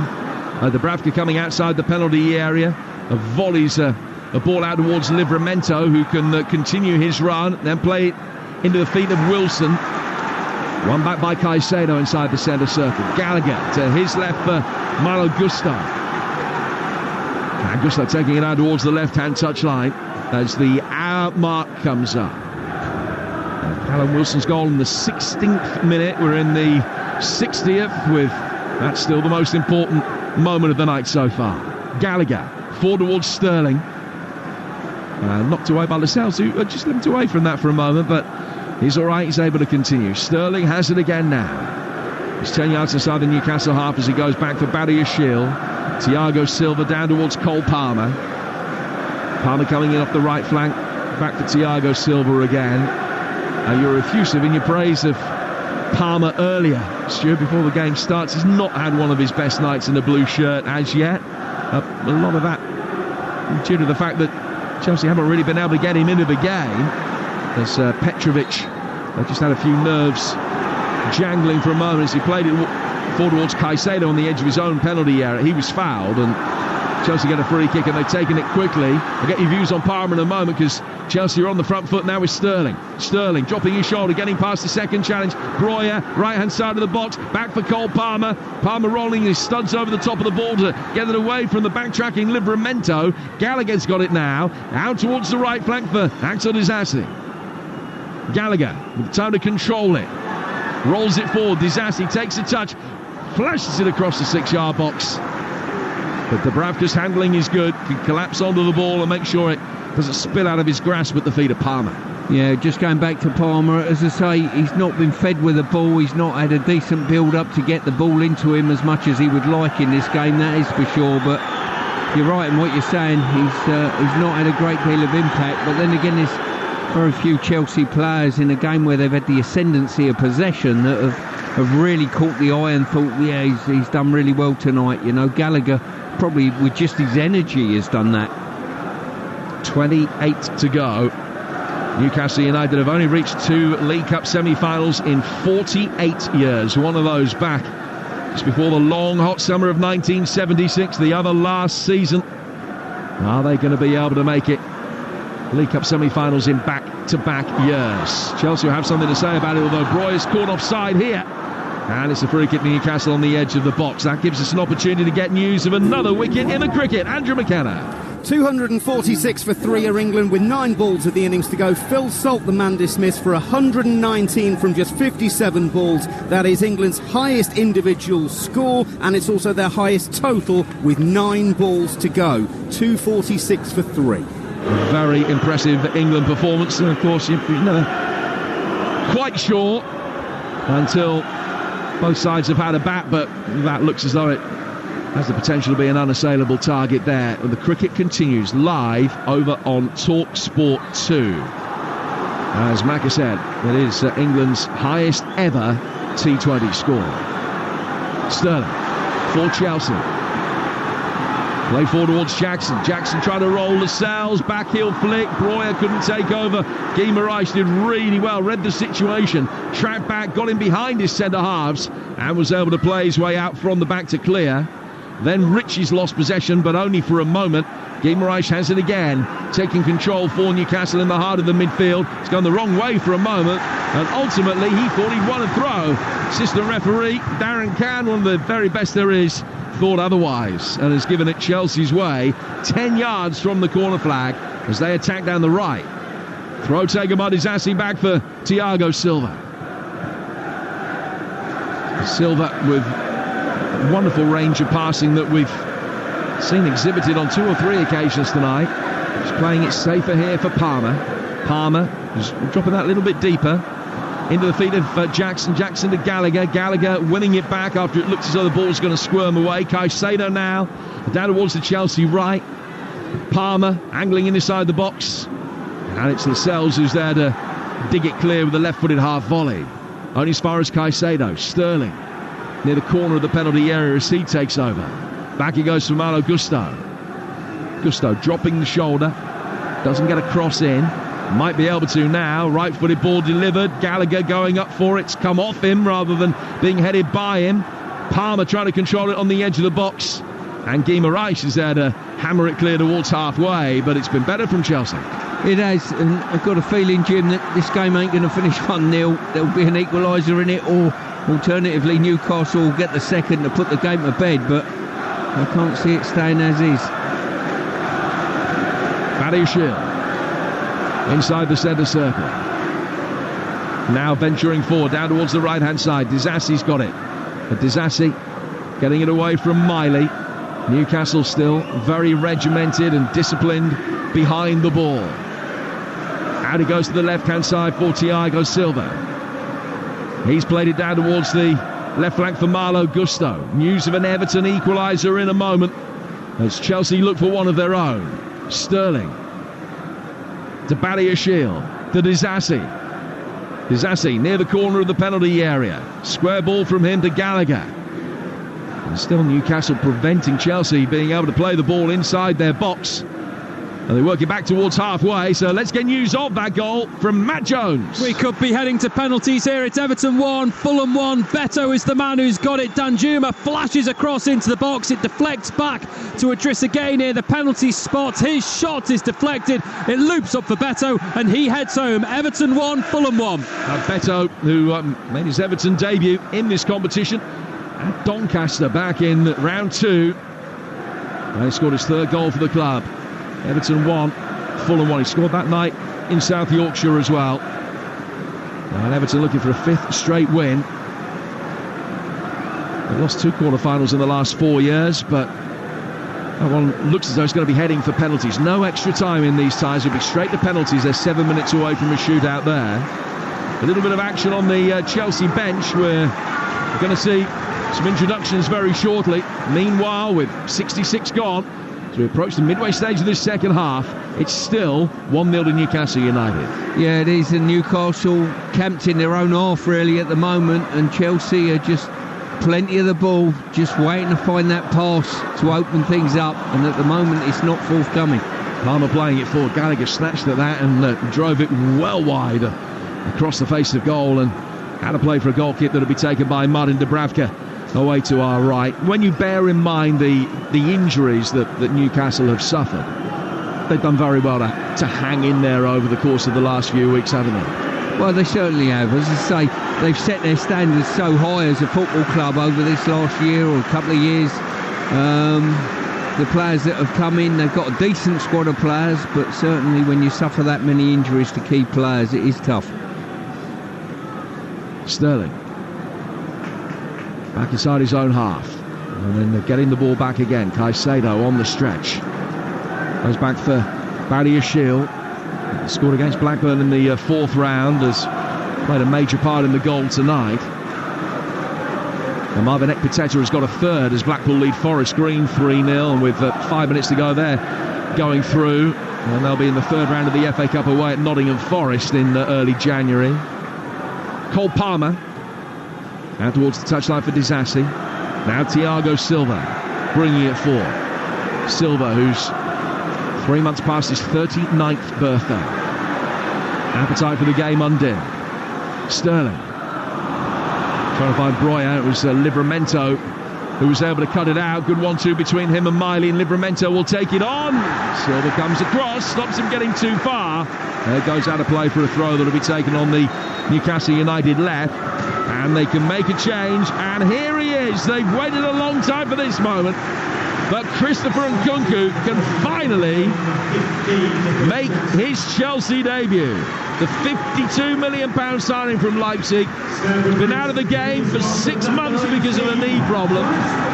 Last appearance in the German Cup final when he scored, and he comes on for the final quarter of the game, charged with trying to get Chelsea towards another cup final. And Nkunku on for his Blues debut with just over 20 minutes to go. Yep, and they'll need someone to give them a bit of a lift and inspire them if they're going to get back into the game. Newcastle taking a throw, just down by Disasi. And Gallagher, other way by Badiashile and then Caicedo. As the ball is played forward over the top, the referee gives a free kick against Wilson. There's an angry reaction from him as well towards Jared Gillett for the free kick being given. He's given the free kick because when the ball's gone over Wilson's head, he's looked solely at the Chelsea defender instead of the ball and run at him.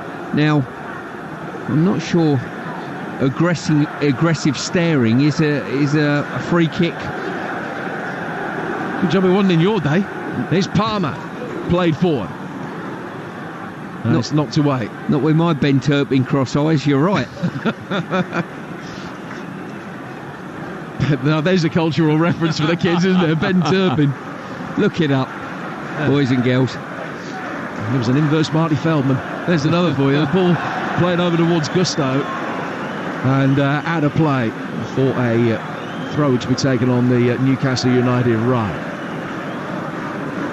So Chelsea now playing with Jackson having come off. They're playing with Broya through the middle. They're playing with Nkunku pretty much at 10.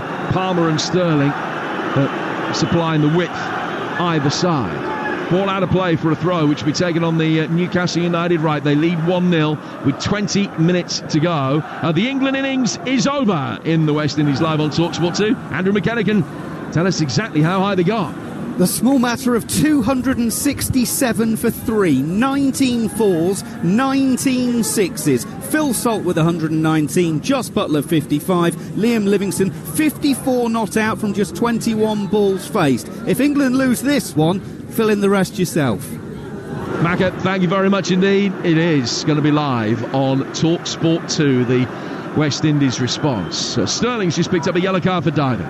Yep, and rightly so. As I say, he's gone to take Trippier on, flicked it past him. Trippier's pulled away from the potential challenge, and the referee deemed that Raheem went down rather cheaply.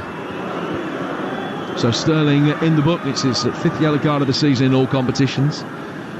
And the clock is ticking along very steadily. If you're a Newcastle fan, I'm sure it will feel as though it's going down pretty slowly. If you're a Chelsea fan, every time you look up, it will have gone on the pace. We've played 72 minutes. Chelsea 0, Newcastle 1. There's still options on the bench for Chelsea of Mudryk, Maatsen, and then youngsters Gilchrist and Matos. Outfield options on the Newcastle bench: Dummett, Hall, and Alex Murphy. Sterling playing the ball back through the midfield for Gusto. Now it goes out to the Chelsea left-hand side, where Nkunku is able to bring it on. Short sleeve shirt, dark black gloves. Nkunku making a darting run forward. Oh, he did really well. Gets the ball in the feet of Breuer and almost got the return. Livramento made sure that he didn't. There was a 5-minute spell where Newcastle were really living on their nerves defensively. Chelsea storms abated somewhat, but that was a great judgment by Nkunku, because the ball was thrashed into him there. There's another poor pass. He did so well just to control it, just leant into it really, and almost got there with his buttocks down towards Breuer. And then Palmer plays the ball forward behind Sterling, that Dubravka will be able to pick up inside his own penalty area. We've got 17 minutes to go. Still Chelsea 0, Newcastle United 1, as it's been for a long, long time now. Yeah, it certainly is, and the longer the game's going on, the more it looks as though Chelsea won't break this stubborn Newcastle backline down. Wimbledon go through in the EFL Trophy. They're 5-2 up away at Portsmouth with the time running out. Dubravka gets it away. Drilled forward from him. Almiron controlling it on his chest, and now a chance for Newcastle to be able to bring the ball forward with Trippier. And Trippier, who's knocked out of the Champions League on this ground a couple of years ago, and he's won a free kick. Newcastle won't be in any hurry to take it. We'll nip back to Goodison. Here's Matt Jones. It's still Everton 1, Fulham 1. We've just entered 7 minutes of added time, and Everton have just had a great chance to go ahead. Danjuma meeting the ball near the penalty spot, but flashing his volley just wide of the post. It's Everton 1, Fulham 1. And it will go to penalties if it stays that way through the remaining 6 minutes or so of stoppage time. The other one, Port Vale 0, Middlesbrough 3. In the last knockings in the Potteries, they got to 2 minutes plus stoppage time to play in that, but that's been all over by the shouting for a long, long time. This one hanging in the balance as well. Chelsea 0, Newcastle United 1. And a free kick that Newcastle still haven't taken. They will now. Guy Moraes down towards the Newcastle left, where the retreating Ritchie's been able to keep it in. Mudryk's going to be coming on for Chelsea in a moment. Newcastle with Livramento, who didn't make a senior appearance for Chelsea in his time here, but still left it in a £4 million deal. He's lost it. Chelsea bringing it forward. Sterling. Here's Nkunku. Well, it should have been. Sterling's missed him from close range. Nkunku can control it, but had to go back outside the area to do so. More quality on that pass, and he had a shooting opportunity and a chance for a debut goal. That sums up the night from a Chelsea perspective. It's Thiago Silva. Down to the Chelsea right-hand side for Disasi. Back for Silva again. Silva, right-footed, driven in deep. Lascelles off the top of his head. Now to be volleyed away by Kieran Trippier from inside the penalty area. It'll be a double change for Chelsea the next time the ball goes out of play. Mudryk and Maatsen, both stripped and ready for action. Numbers 29 and 10. Waiting for the shout to come on, which will be at the next break in play. 15 minutes to go. Gallagher. Back for Thiago Silva. Silva able to control it. Finding Badiashile. Caicedo. Silva. Disasi waiting on the right. Played forward again. It's hit Guimaraes and bounces back inside the centre circle. Still not enough finesse or guile from a Chelsea perspective. Well, as you said there with that pass from Raheem, that summed up Chelsea's evening tonight. You know, a lot of entries into the final third, but when you need a bit of quality, it's been missing. Disasi, they're still continuing to probe. Newcastle still very much defending resolutely, protecting this clean sheet, which if they can protect it to the end of the game will mean a spot in the League Cup semi-finals live on Talksport in January. Sterling and Nkunku with a little 1-2 inside the penalty area. Sterling taking it on, Newcastle get it away. Sterling winning it back, and Nkunku's got it. And then will turn back towards Sterling. Newcastle got a player down, injured. He's back on his feet. The play goes on. Disasi near the edge of the box. Plays it back for Gallagher. And Disasi has it again. Disasi turns it back for Thiago Silva. Silva forced to sweep the ball quickly away from Wilson for Badiashile. Caicedo clipping it right-footed. Down towards the Chelsea left. Gusto. Played back again. Nkunku making a run, trying to draw Lascelles with him and create space for Palmer to make a run into. Pass not forthcoming. Chelsea have still got it. Gallagher trying to pick up the fight ball on the edge of the penalty area, lost out. Newcastle with everybody back behind the ball. Wilson clears it, wins a throw. It is all hands to the defensive pump. Chelsea will still feel that just with a little bit more quality in front of goal, they can yet win this before it goes to penalties. So dominant they have been in terms of possession and territorial advantage. But the changes are going to be made. Sterling is coming off. He's going to be replaced by Mudryk. And we're also going to see Disasi off, replaced by Maatsen. That's Chelsea's last change. Yeah, Disasi is basically playing as an advanced right back without any quality in the final third to put decent ball into the box. So you just as well pull him off. You can almost put an out-and-out winger there. So Chelsea have put Maatsen to left back, and they've moved Gusto to his favoured right back position. Maatsen did start the first couple of League Cup ties, but those remain the only starts of his Chelsea career. Mykhailo Mudryk has gone out to his favoured left-hand side. Ball headed on by Maatsen to Mudryk, but by the time Mudryk had volleyed it back infield, it had just drifted over the touchline and out. And it's a throw which will be taken over on the Newcastle United right. 11 to go. Chelsea 0, Newcastle United 1. Quickly back to Goodison, Matt Jones. And it's still Everton 1, Fulham 1 with 60 seconds of added time left. Both teams are trying to win it. It's end-to-end, but the end product just isn't there at the moment. Everton 1, Fulham 1. I will be with Matt for the decisive blows in that penalty shootout, which seems to be forthcoming. Blackpool are through in the FA Cup. They've won by 3-0 against Forest Green tonight, and they'll play away at Nottingham Forest in the third round of the FA Cup. 11 minutes to go. The FA Cup, incidentally, of course, live with passion on the Talksport network for you, starting on the Thursday after Christmas with Palace against Everton. I think it is one of these games, if Chelsea do get a goal, I think they'll get two. You know, it's the way it's going, but at the moment they look as far away from getting a goal as they have done most of the game. Well, over the last 46 Premier League games, so that's a season and a quarter, Chelsea have taken 47 points, Newcastle have taken 86. So 39 points more, almost a point a game more over a year and a quarter. So from that point of view, the form being upheld here this evening. The ball goes out of play, and Nkunku has knocked it out, and it's a throw which will be taken on the Newcastle left.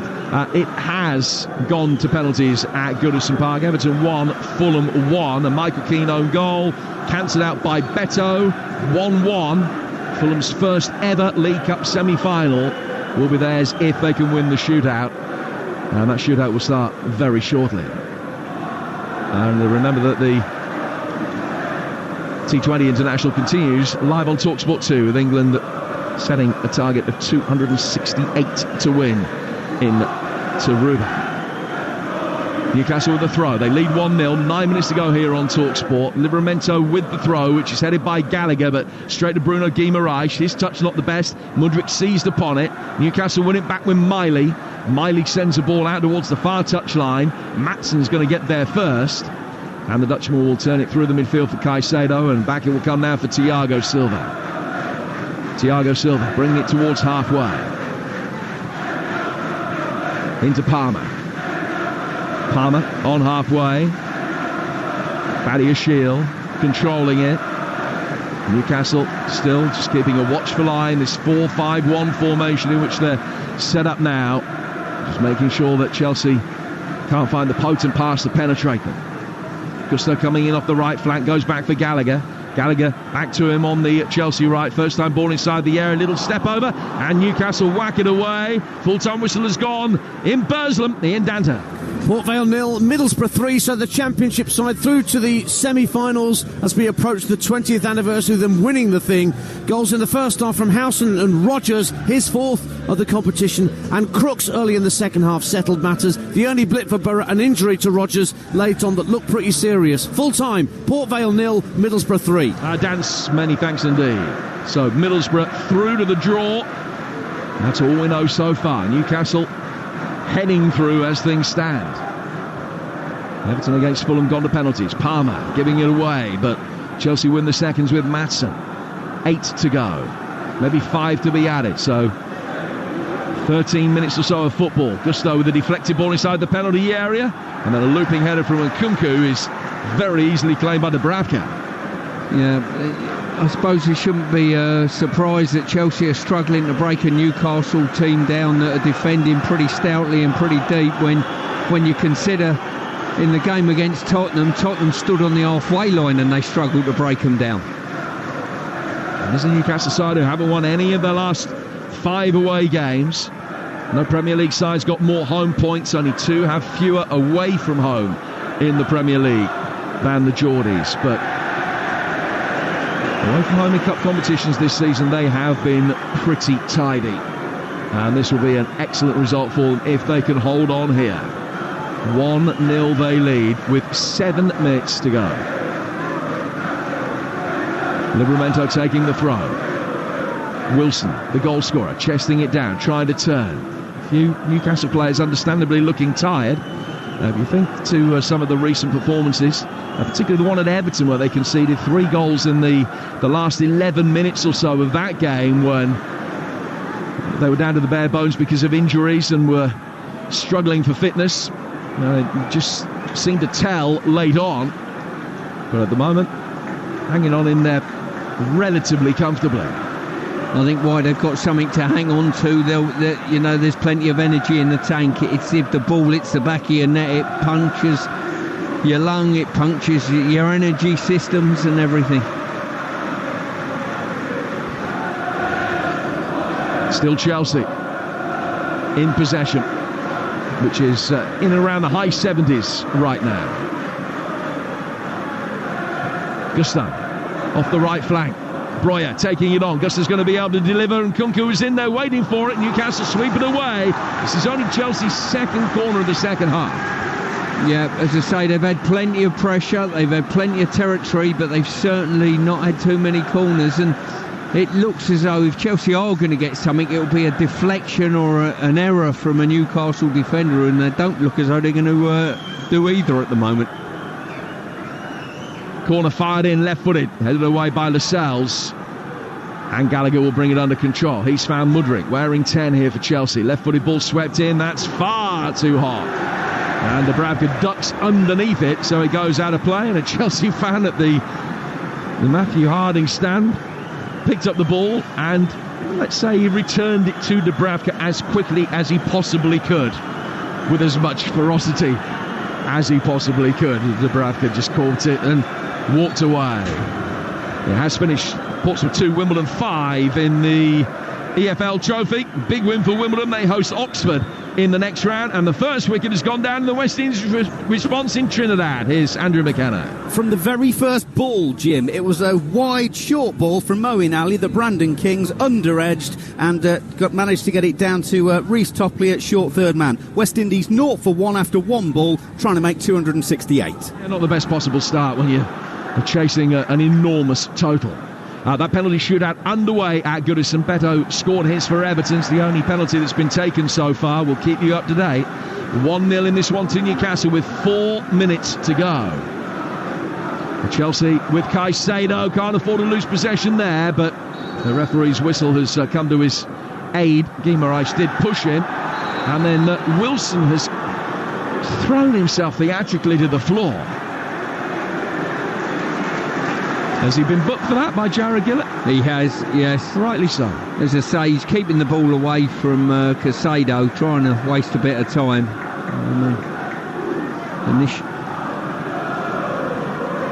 Just delaying the restart, so Callum Wilson in the book. Andres Pereira scored his penalty for Fulham, so 1-1. After a penalty apiece at Goodison. 1-0 to Newcastle here. 3.5 minutes of normal time remaining. Stoppage time probably, we reckon, about 5. Here's Thiago Silva. Silva under pressure from Guimaraes. Drops it off to his left-hand side for Maatsen. Now Mudryk with the blonde hair. Running with pace towards the edge of the area. Checks back inside. Ball swept in. Oh, diving header. Almost through his own goal from Livramento. In the end, he got enough on it to steer it past the far post and away from Gallagher. He knew that he had to play because Gusto was coming in. But boy, was his heart in his mouth for a moment. Well, he's delaying in the hope, I think, to let the ball go and it go out. They decided he couldn't do that. And in the end, well... In comes the corner as a result. It's flicked on at the near post, but bounces to safety for Newcastle. Outside the box, Cole Palmer playing it back in. Newcastle blocked that, and Miley should be able to get it away, and can. Dwight McNeil scored the next penalty. It's 2-1 Everton, and Kearney's equalised. 2-2 after 2 penalties apiece in that shootout. 2 minutes to go. Gallagher bring it forward here for Chelsea, who trail 1-0. Now played down the right-hand touchline.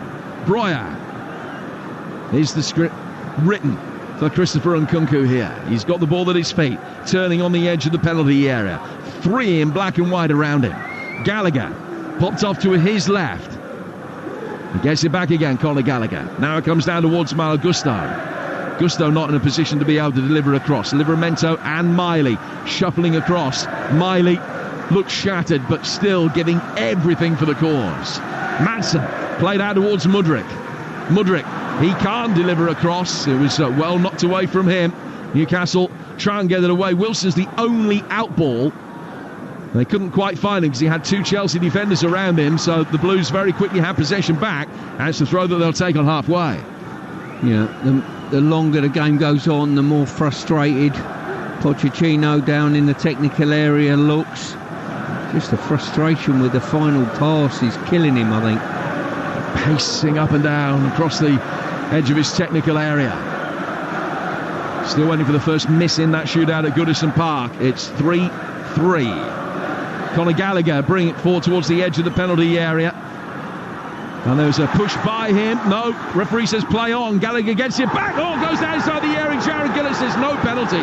Livramento is the defender. Gallagher trying to get past him. There was contact between the two of them. Gallagher going to ground and went to ground pretty easily. He and Livramento know each other from the latter's Chelsea days. There was a grin on the face. No yellow card for Gallagher for a dive, but no real complaints. Yeah, I don't think so, but I've got to say Livramento should have done a lot better then. He went to ground slightly before that, he got up, he sprung back into the box, and he's got to be a touch carefuler with his challenges in and around that area. But no penalty for me. Just about to go into stoppage time. 1-0 to Newcastle. Long clearance from Dubravka. Well brought down by Wilson. Wilson getting it forward. Almiron, goal side inside the penalty area. Left-footed shot straight into the hands of Petrovic, who bowls it out quickly for Mudryk. We've got 4 minutes of added time to be played. Danjuma's given Everton a 4-3 lead in that shootout, where they're still waiting for the first miss at Goodison Park. This one won't be heading to penalties as it stands. Newcastle will be getting the job done in regulation time. Middlesbrough already through. Caicedo finding Conor Gallagher. Gallagher down towards Gusto, and he goes back for Gallagher again. Bobby deckled over Reed, has had a penalty saved by Pickford, and it's 4-3 to Everton. If they score the next one, they've won it. Gallagher down towards the Chelsea right for Gusto. Back for Gallagher again. Right-footed ball clipped inside the penalty area. Will go all the way through and will be cleared up the Newcastle United right towards halfway. Badiashile picking it up on halfway. 4 from him to Maatsen. Maatsen in the heart of the midfield for Chelsea. Down towards Thiago Silva. And Kunku making his way forward. Right-footed ball swept inside the box. Takes a touch. A poor defensive header! It's in from Mudryk! And in the second minute of stoppage time, Chelsea have thrown themselves a lifeline. Poor defensive header inside the box. It was a hopeful cross. Shocking defending. Mudryk seized upon it. Drove it into the bottom right-hand corner. Chelsea have left it so late. But it's 1-1 with 2 minutes of stoppage time to go. Well, the ball's been popped into the box, no danger whatsoever. It's bounced in front of Trippier, and he's tried to head it back to his goalkeeper, I believe, and it was going to take a mistake. Certainly not a clever piece of play by Chelsea for them to come back in the game. Now, you never know, they've got half a chance of going on to win the game from here. Oh, Trippier stretching. It's very high for him, just trying to cushion the header down, and Mudryk was in there in the blink of an eye, and it's 1-1. Horrible moment for Kieran Trippier, who has been a magnificent, integral part of Newcastle's rise over the 100 games of Eddie Howe, but he's had a couple of individual errors recently, and another big one tonight has cost him, and it's 1-1. Now, that penalty shootout at Goodison is 4-4 after 5 penalties apiece. Andre Onana had the chance to win it for Everton and missed. Carlos Vinicius scored for Fulham. They're in sudden death there. Tarkowski scores. It is 5-4 to Everton. And Fulham have to score to stay in it. Here, we've got 2 minutes of stoppage time to go. And it's 1-1, and this one is now heading for penalties. It is. I mean, this game, Jim, has basically been punctuated by 2 woeful errors by defenders, one from each team, and the game is in the balance now. The referee just come over to report a problem behind the goal. I think someone's come on the pitch and just give Dubravka a little tap, I think, as Chelsea hit the back of the net, a supporter. Maatsen. There's a chance for Chelsea to win this. Gallagher closed down quickly by Guimaraes, and Gallagher stopped his progress. That'll be a yellow card for the Chelsea captain. And a free kick for Newcastle with what may well be the last play of the game. And they will try and flood the penalty area. Dan Burn has made his way forward. Kenny Tete scored the next penalty for Fulham in the shootout. So it's 5-5 after 6 penalties apiece. Mykhailo Mudryk equalising here in a game that Chelsea trailed for 76 minutes, but destined to go to a shootout, it seems. Well, if ever you're going to give anyone half a chance in the box, don't let it be Mudryk. His reaction, his pace off the mark was outstanding. Newcastle take the free kick, get it forward as far as they can. Chelsea drop back, dealt with it, get it away. Out towards the far touchline for Mudryk. Oh, Mudryk has just been cleaned out there by Guimaraes, and a very angry reaction from Mudryk, who goes and clasps him round the neck. That was a really poor challenge from Bruno Guimaraes. Maatsen stays on the deck. The Brazilian is booked. I just wonder whether there'll be sanctions against Mudryk for his reaction. Well, I think there could be an upgrade on this. This was a wild swing, and I'm just waiting, hopefully, to to see this once again. And it really was an absolute wild swing. And what you've got to do now is keep your head in a game like this. Guimaraes booked as Mudryk is being spoken to as well by the referee.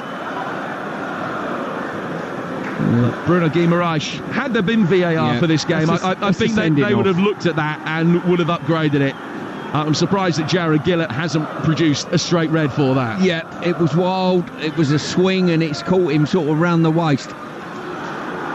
Apart from that, it was all right. Here's Gusto, down towards Cole Palmer. 6 minutes of stoppage time played, and there'll be no more penalties here. The penalty shootout still ongoing at Goodison Park. Matt Jones.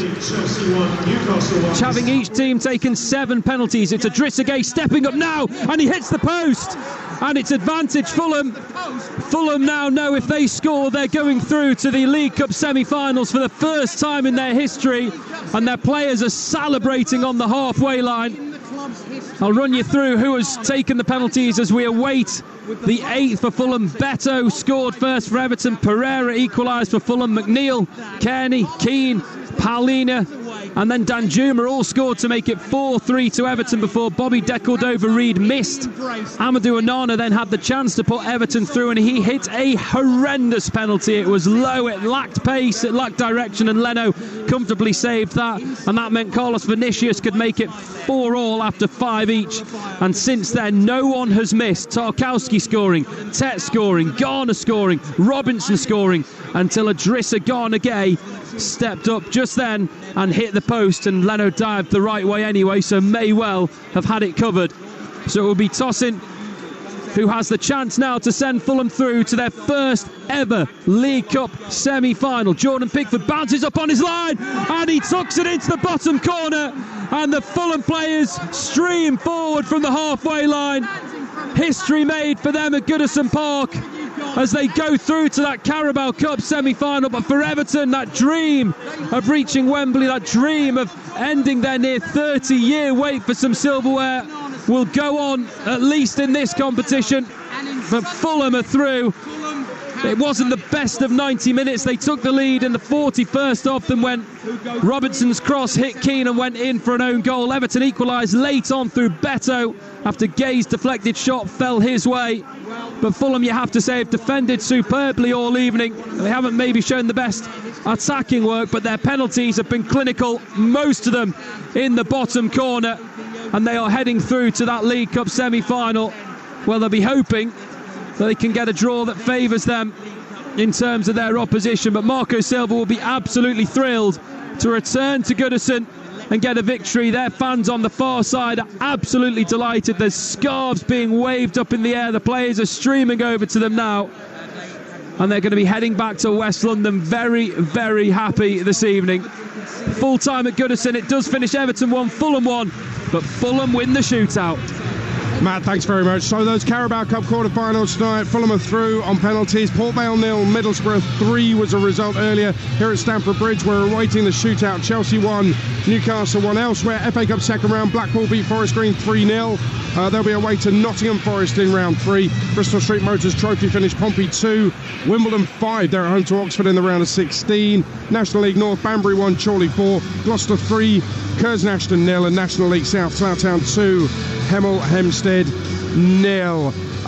So congratulations to Fulham, their first ever League Cup semi-final. But let's focus, Stuart Pearce, on matters here at Stamford Bridge. It's a big error from Kieran Trippier. He's been brilliant for Newcastle, but the last couple of weeks he's looked very tired. He's made mistakes. He actually looks shot to bits, doesn't he? He needs a rest. Well, to be fair, he didn't start tonight, and he's tried to deal with a bouncing ball in the box there, which was difficult. You've either got to head it out for a corner and play safe, or help it on up in the air so you can re-defend it again. He done neither and sort of got caught with just trying to stop it on the spot or head it to his goalie, I'm not sure which, and it's cost his team. And 2 defenders have cost their team today quite badly, and the game's there to be won for any team at this moment in time. I feel a little bit sorry for Newcastle. I don't think they deserve that. staying in the game like they have. But the victim, I think Chelsea will be very relieved if they do get over the line. Newcastle, well, the ascendancy's gone away from them at the moment. Yeah, it has. Just a quick one. We agree Bruno Guimaraes shouldn't be allowed to take a penalty, shouldn't be on the pitch. Straight red, right?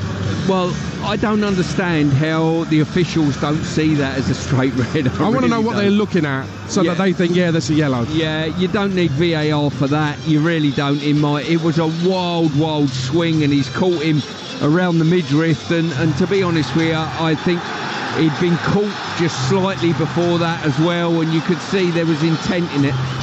There's words being exchanged on the touchline between Maurizio Pochettino and Jason Tindall, the Newcastle assistant manager. That has calmed down now as the goalkeepers shake hands ahead of the shootout. There's going to be a hero, there's going to be a villain as well, as the Chelsea and Newcastle players are lined up on the halfway line. Stamford Bridge awaits. I love this drama. 90 minutes straight to shootout. This is definitely the way forward. Love this. So, who's going to join Fulham and Middlesbrough in the Carabao Cup semi-finals? We're about to find out. It's the biggest drama you could possibly have in a cup competition. It's a penalty shootout. It's coming up live on Talksport with Stuart Pearce, who knows all about them, and Jim Proudfoot.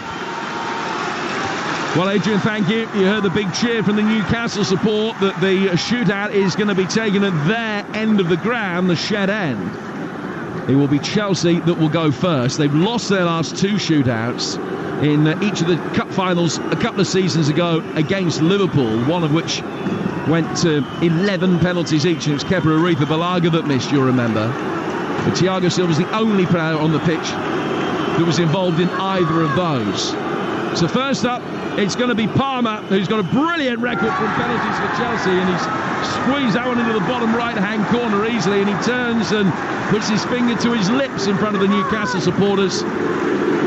Chelsea score with their first, and it's going to be Callum Wilson to go first for Newcastle. Yeah, I've got to say, that was an absolute super penalty, and I wonder whether the referee has just had a bias of taking the penalty up the Newcastle end. They might have tossed for it, they probably did.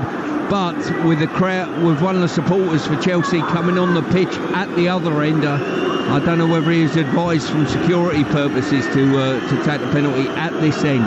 But a great penalty by Palmer. Newcastle have won two of their last three shootouts. That includes one in a League Cup tie at Newport 3 seasons ago. Wilson took the first penalty in that one and scored. And he makes his way back to the edge of the box now. He addresses it, hits it right-footed, past Petrovic and in. It's 1-1 after a penalty apiece. It's again two of the most clinical penalties you'll see. Nice and composed, both individuals, and just pop the ball into the roof of the net. So next up is Conor Gallagher, who is handed the ball by his goalkeeper Petrovic. Takes it off him on the edge of the D. Dubravka in absolutely no hurry to take up position between the posts, bobs up and down on the line. Gallagher also will hit this right-footed. The Newcastle fans behind that goal trying to put him off. Gallagher with sharp exhalation, right-footed. It's a brilliant penalty. He has levered it into the top left-hand corner, and the 3 penalties we've seen so far have all gone in. Yeah, I've got to say, a really clear-cut penalty there. Fantastic, into the roof of the net, goalkeeper no chance.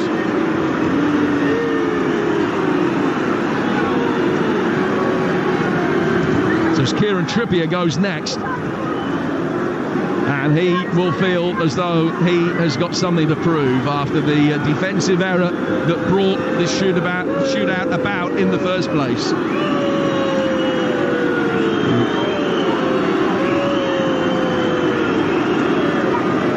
Trippier makes his way back. A full pace run up and then right-footed. Oh, he's put it wide.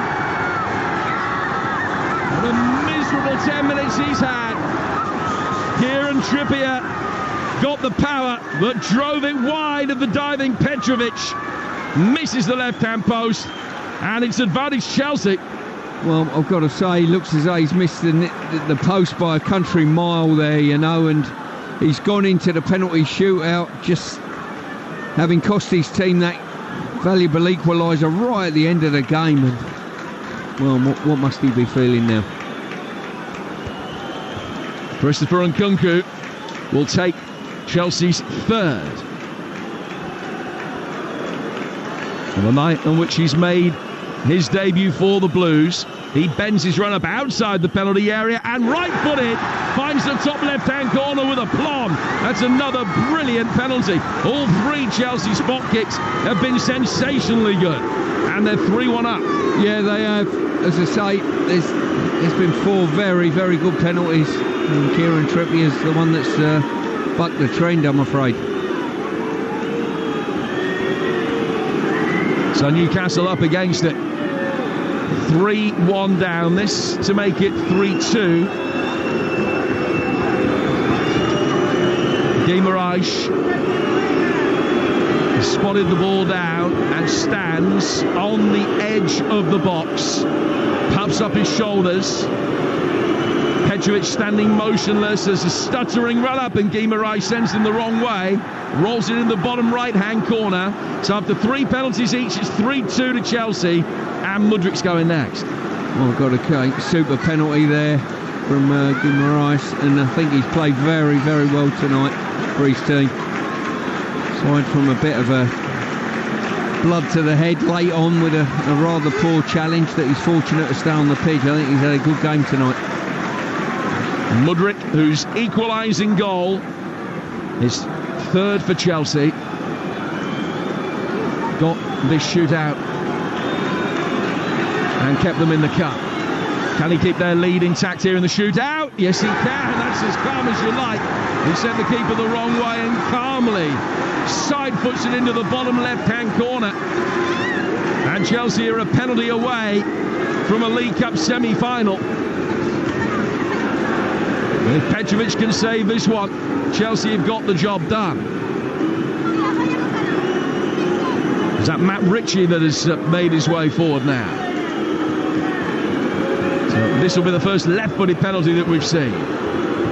Ritchie's got to score for Newcastle to keep him in it. And he stands motionless just inside the penalty area. Runs up left-footed, saved by Petrovic, and Chelsea are through. It looked for a long time that they would be going out of the League Cup tonight. Newcastle were 2.5 minutes away from another semi-final, but a Kieran Trippier error and then a missed penalty in the shootout and a Matt Ritchie miss as well means that Chelsea make it through to the semi-finals. This cup competition might just be the one that galvanises the Blues after a rotten 18 months. Stamford Bridge celebrating like it hasn't for a while. They're one step beyond the quarters. They're in the semis, and a favourable draw might see them back at Wembley. Not to be for Newcastle, and their wait for domestic silverware now depends on the FA Cup this season. The long wait continues. Chelsea out of jail right at the death, and they've won it 4-2 on penalties. Jim, thanks very much. By the way, that's an outstanding save from Petrovic. That last penalty from Ritchie, it's not a bad penalty at all. He's flung himself to his left. It's kind of chest high, and he's got a strong hand and beating it out to win the shootout and win the tie for Chelsea. That's a brilliant penalty save. But what we've seen are some brilliant Chelsea penalties. That's how you keep calm and take advantage of the late goal, the late equaliser, and then execute it properly in the penalty shootout. Those pens from Chelsea were fantastic, weren't they? They certainly were. They went into the penalty shootout with an ascendancy and a momentum with the late equaliser, and that carried on straight through the penalty shootout. Some great penalties. A tale of two teams, really, you know. Newcastle, you sort of feel sorry for them, really. They were in the game, they were comfortable, but it was 2 mistakes by 2 defenders that broke the deadlock for either team. Chelsea, in all honesty, I'm not convinced about them. I really don't. They're a team of very talented individuals, but just not got the the slickness of passing at the moment to really go all the way, but they're in a semi-final. They've got every opportunity. There's Middlesbrough waiting for them, there's Fulham, their local rivals, waiting, and then West Ham or Liverpool. Yeah, it's West Ham Liverpool live on Talksport tomorrow, of course, the final quarter-final. And I know what you mean about Chelsea. It doesn't flow. They've somehow limped through this tie. They've got there, and that really is all that matters in cup competitions. But the facts are they dominated the game. The stats are incredible. They have more than 3 times as many efforts on goal as Newcastle, double the amount on target. They've had over 75% of the possession, Chelsea, but they never looked like winning it over the 90 minutes, did they? Really didn't convince. No, they didn't. And a lot of that was down to the fact, probably symptomatic of it, Jim mentioned it in commentary. Raheem Sterling burst through the middle. All he's got to do is roll his mate a decent ball, and he pushes him so far wide that the chance is lost. And that was symptomatic of Chelsea from minute 1 to minute 90, to be honest with you. Not clinical enough for their play and the ability that they've got in the team. They've got to be better and slicker than that. What would you say to Kieran Trippier? He's made a mistake for the equaliser. He's missed his penalty. He's not even on target. In the dressing room, what would you say to him? Well, listen, Trips has been round the block. Trips is the one in the dressing room that the rest of the squad look to. Trips is the one that arrived in January, a couple of Januaries ago, that lifted the momentum at Newcastle United Football Club and took the whole club to a different level totally. So the bottom line is there's not much you can say. You could tell going into that penalty shootout he was still carrying the mistakes from just before the end of the game. Well, the Newcastle players have disappeared down the tunnel. The Chelsea players are out there doing a lap of honour, and the Chelsea fans are literally dancing in the stands. They're absolutely loving every second of this. And when you think that these lot here, these fans have seen Chelsea win the Champions League twice, and what, only in 2021 they won the Champions League. It's not that long ago, and yet here they are loving the fact that this New Look football club, never mind New Look team, are into the semi-finals of the League Cup. They're really enjoying the moment. It's kind of refreshing to see. They're not like ambling away, oh, we've done that again. They're absolutely loving it. Enzo Fernandez was actually in tears. Mauricio Pochettino was emotional at the final, after the final penalty. You got to understand that this football team thought they were going out of the cup competition. You know what I mean? About 10 minutes ago, they thought they were done and dusted. They've knocked on the door and had no answer whatsoever because they didn't look as though they could break Newcastle down. And all of a sudden, the mistake has opened the door and they've won the penalty shootout, and they're in a semi-final where they'll be thinking, we've got every chance to get into Wembley and winning this competition now. These are the defining moments in a season that you have that sometimes flick the balance in your direction, and maybe it's just turned the corner for Chelsea tonight. So Chelsea, Middlesbrough and Fulham are in the semi-finals. Let's quickly look ahead to tomorrow, Liverpool, West Ham. What's going to happen? Well, on paper, you're suggesting that Liverpool will win the game. Depending on team selection, if tonight's anything to go by, you would expect West Ham and Liverpool to play their strongest sides to attempt to get there. They'll be looking and seeing what's also available in the semi-final that they've got to face, and they'll fancy their chances, both teams tomorrow night. West Ham have not got a great record up at Liverpool, so I'm going for a West Ham victory. I like that. The reality is the 3 that are through, Chelsea are 10th in the Premier League, Fulham are in the bottom half, Middlesbrough are halfway down the Championship, so it's there for the taking.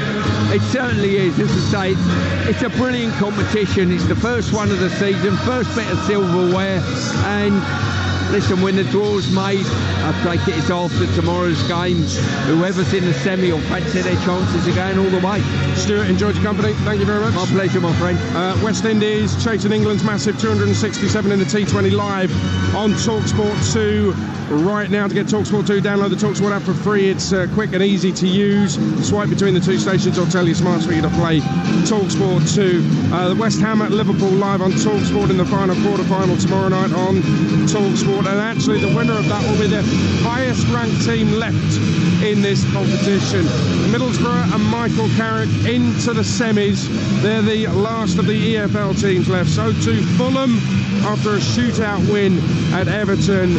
Here at Stamford Bridge, Newcastle led for ages, but a Trippier mistake gifted Chelsea an equaliser, and then they showed us a penalty masterclass. Newcastle out of Europe last week, out of the Carabao Cup this week, and their wait for a trophy goes on and on and on. Adam Cattrall and Carlton Cole on the Sports Bar next, when you'll get reaction from everybody involved here at Stamford Bridge, and your reaction as well, please. 03717 223344.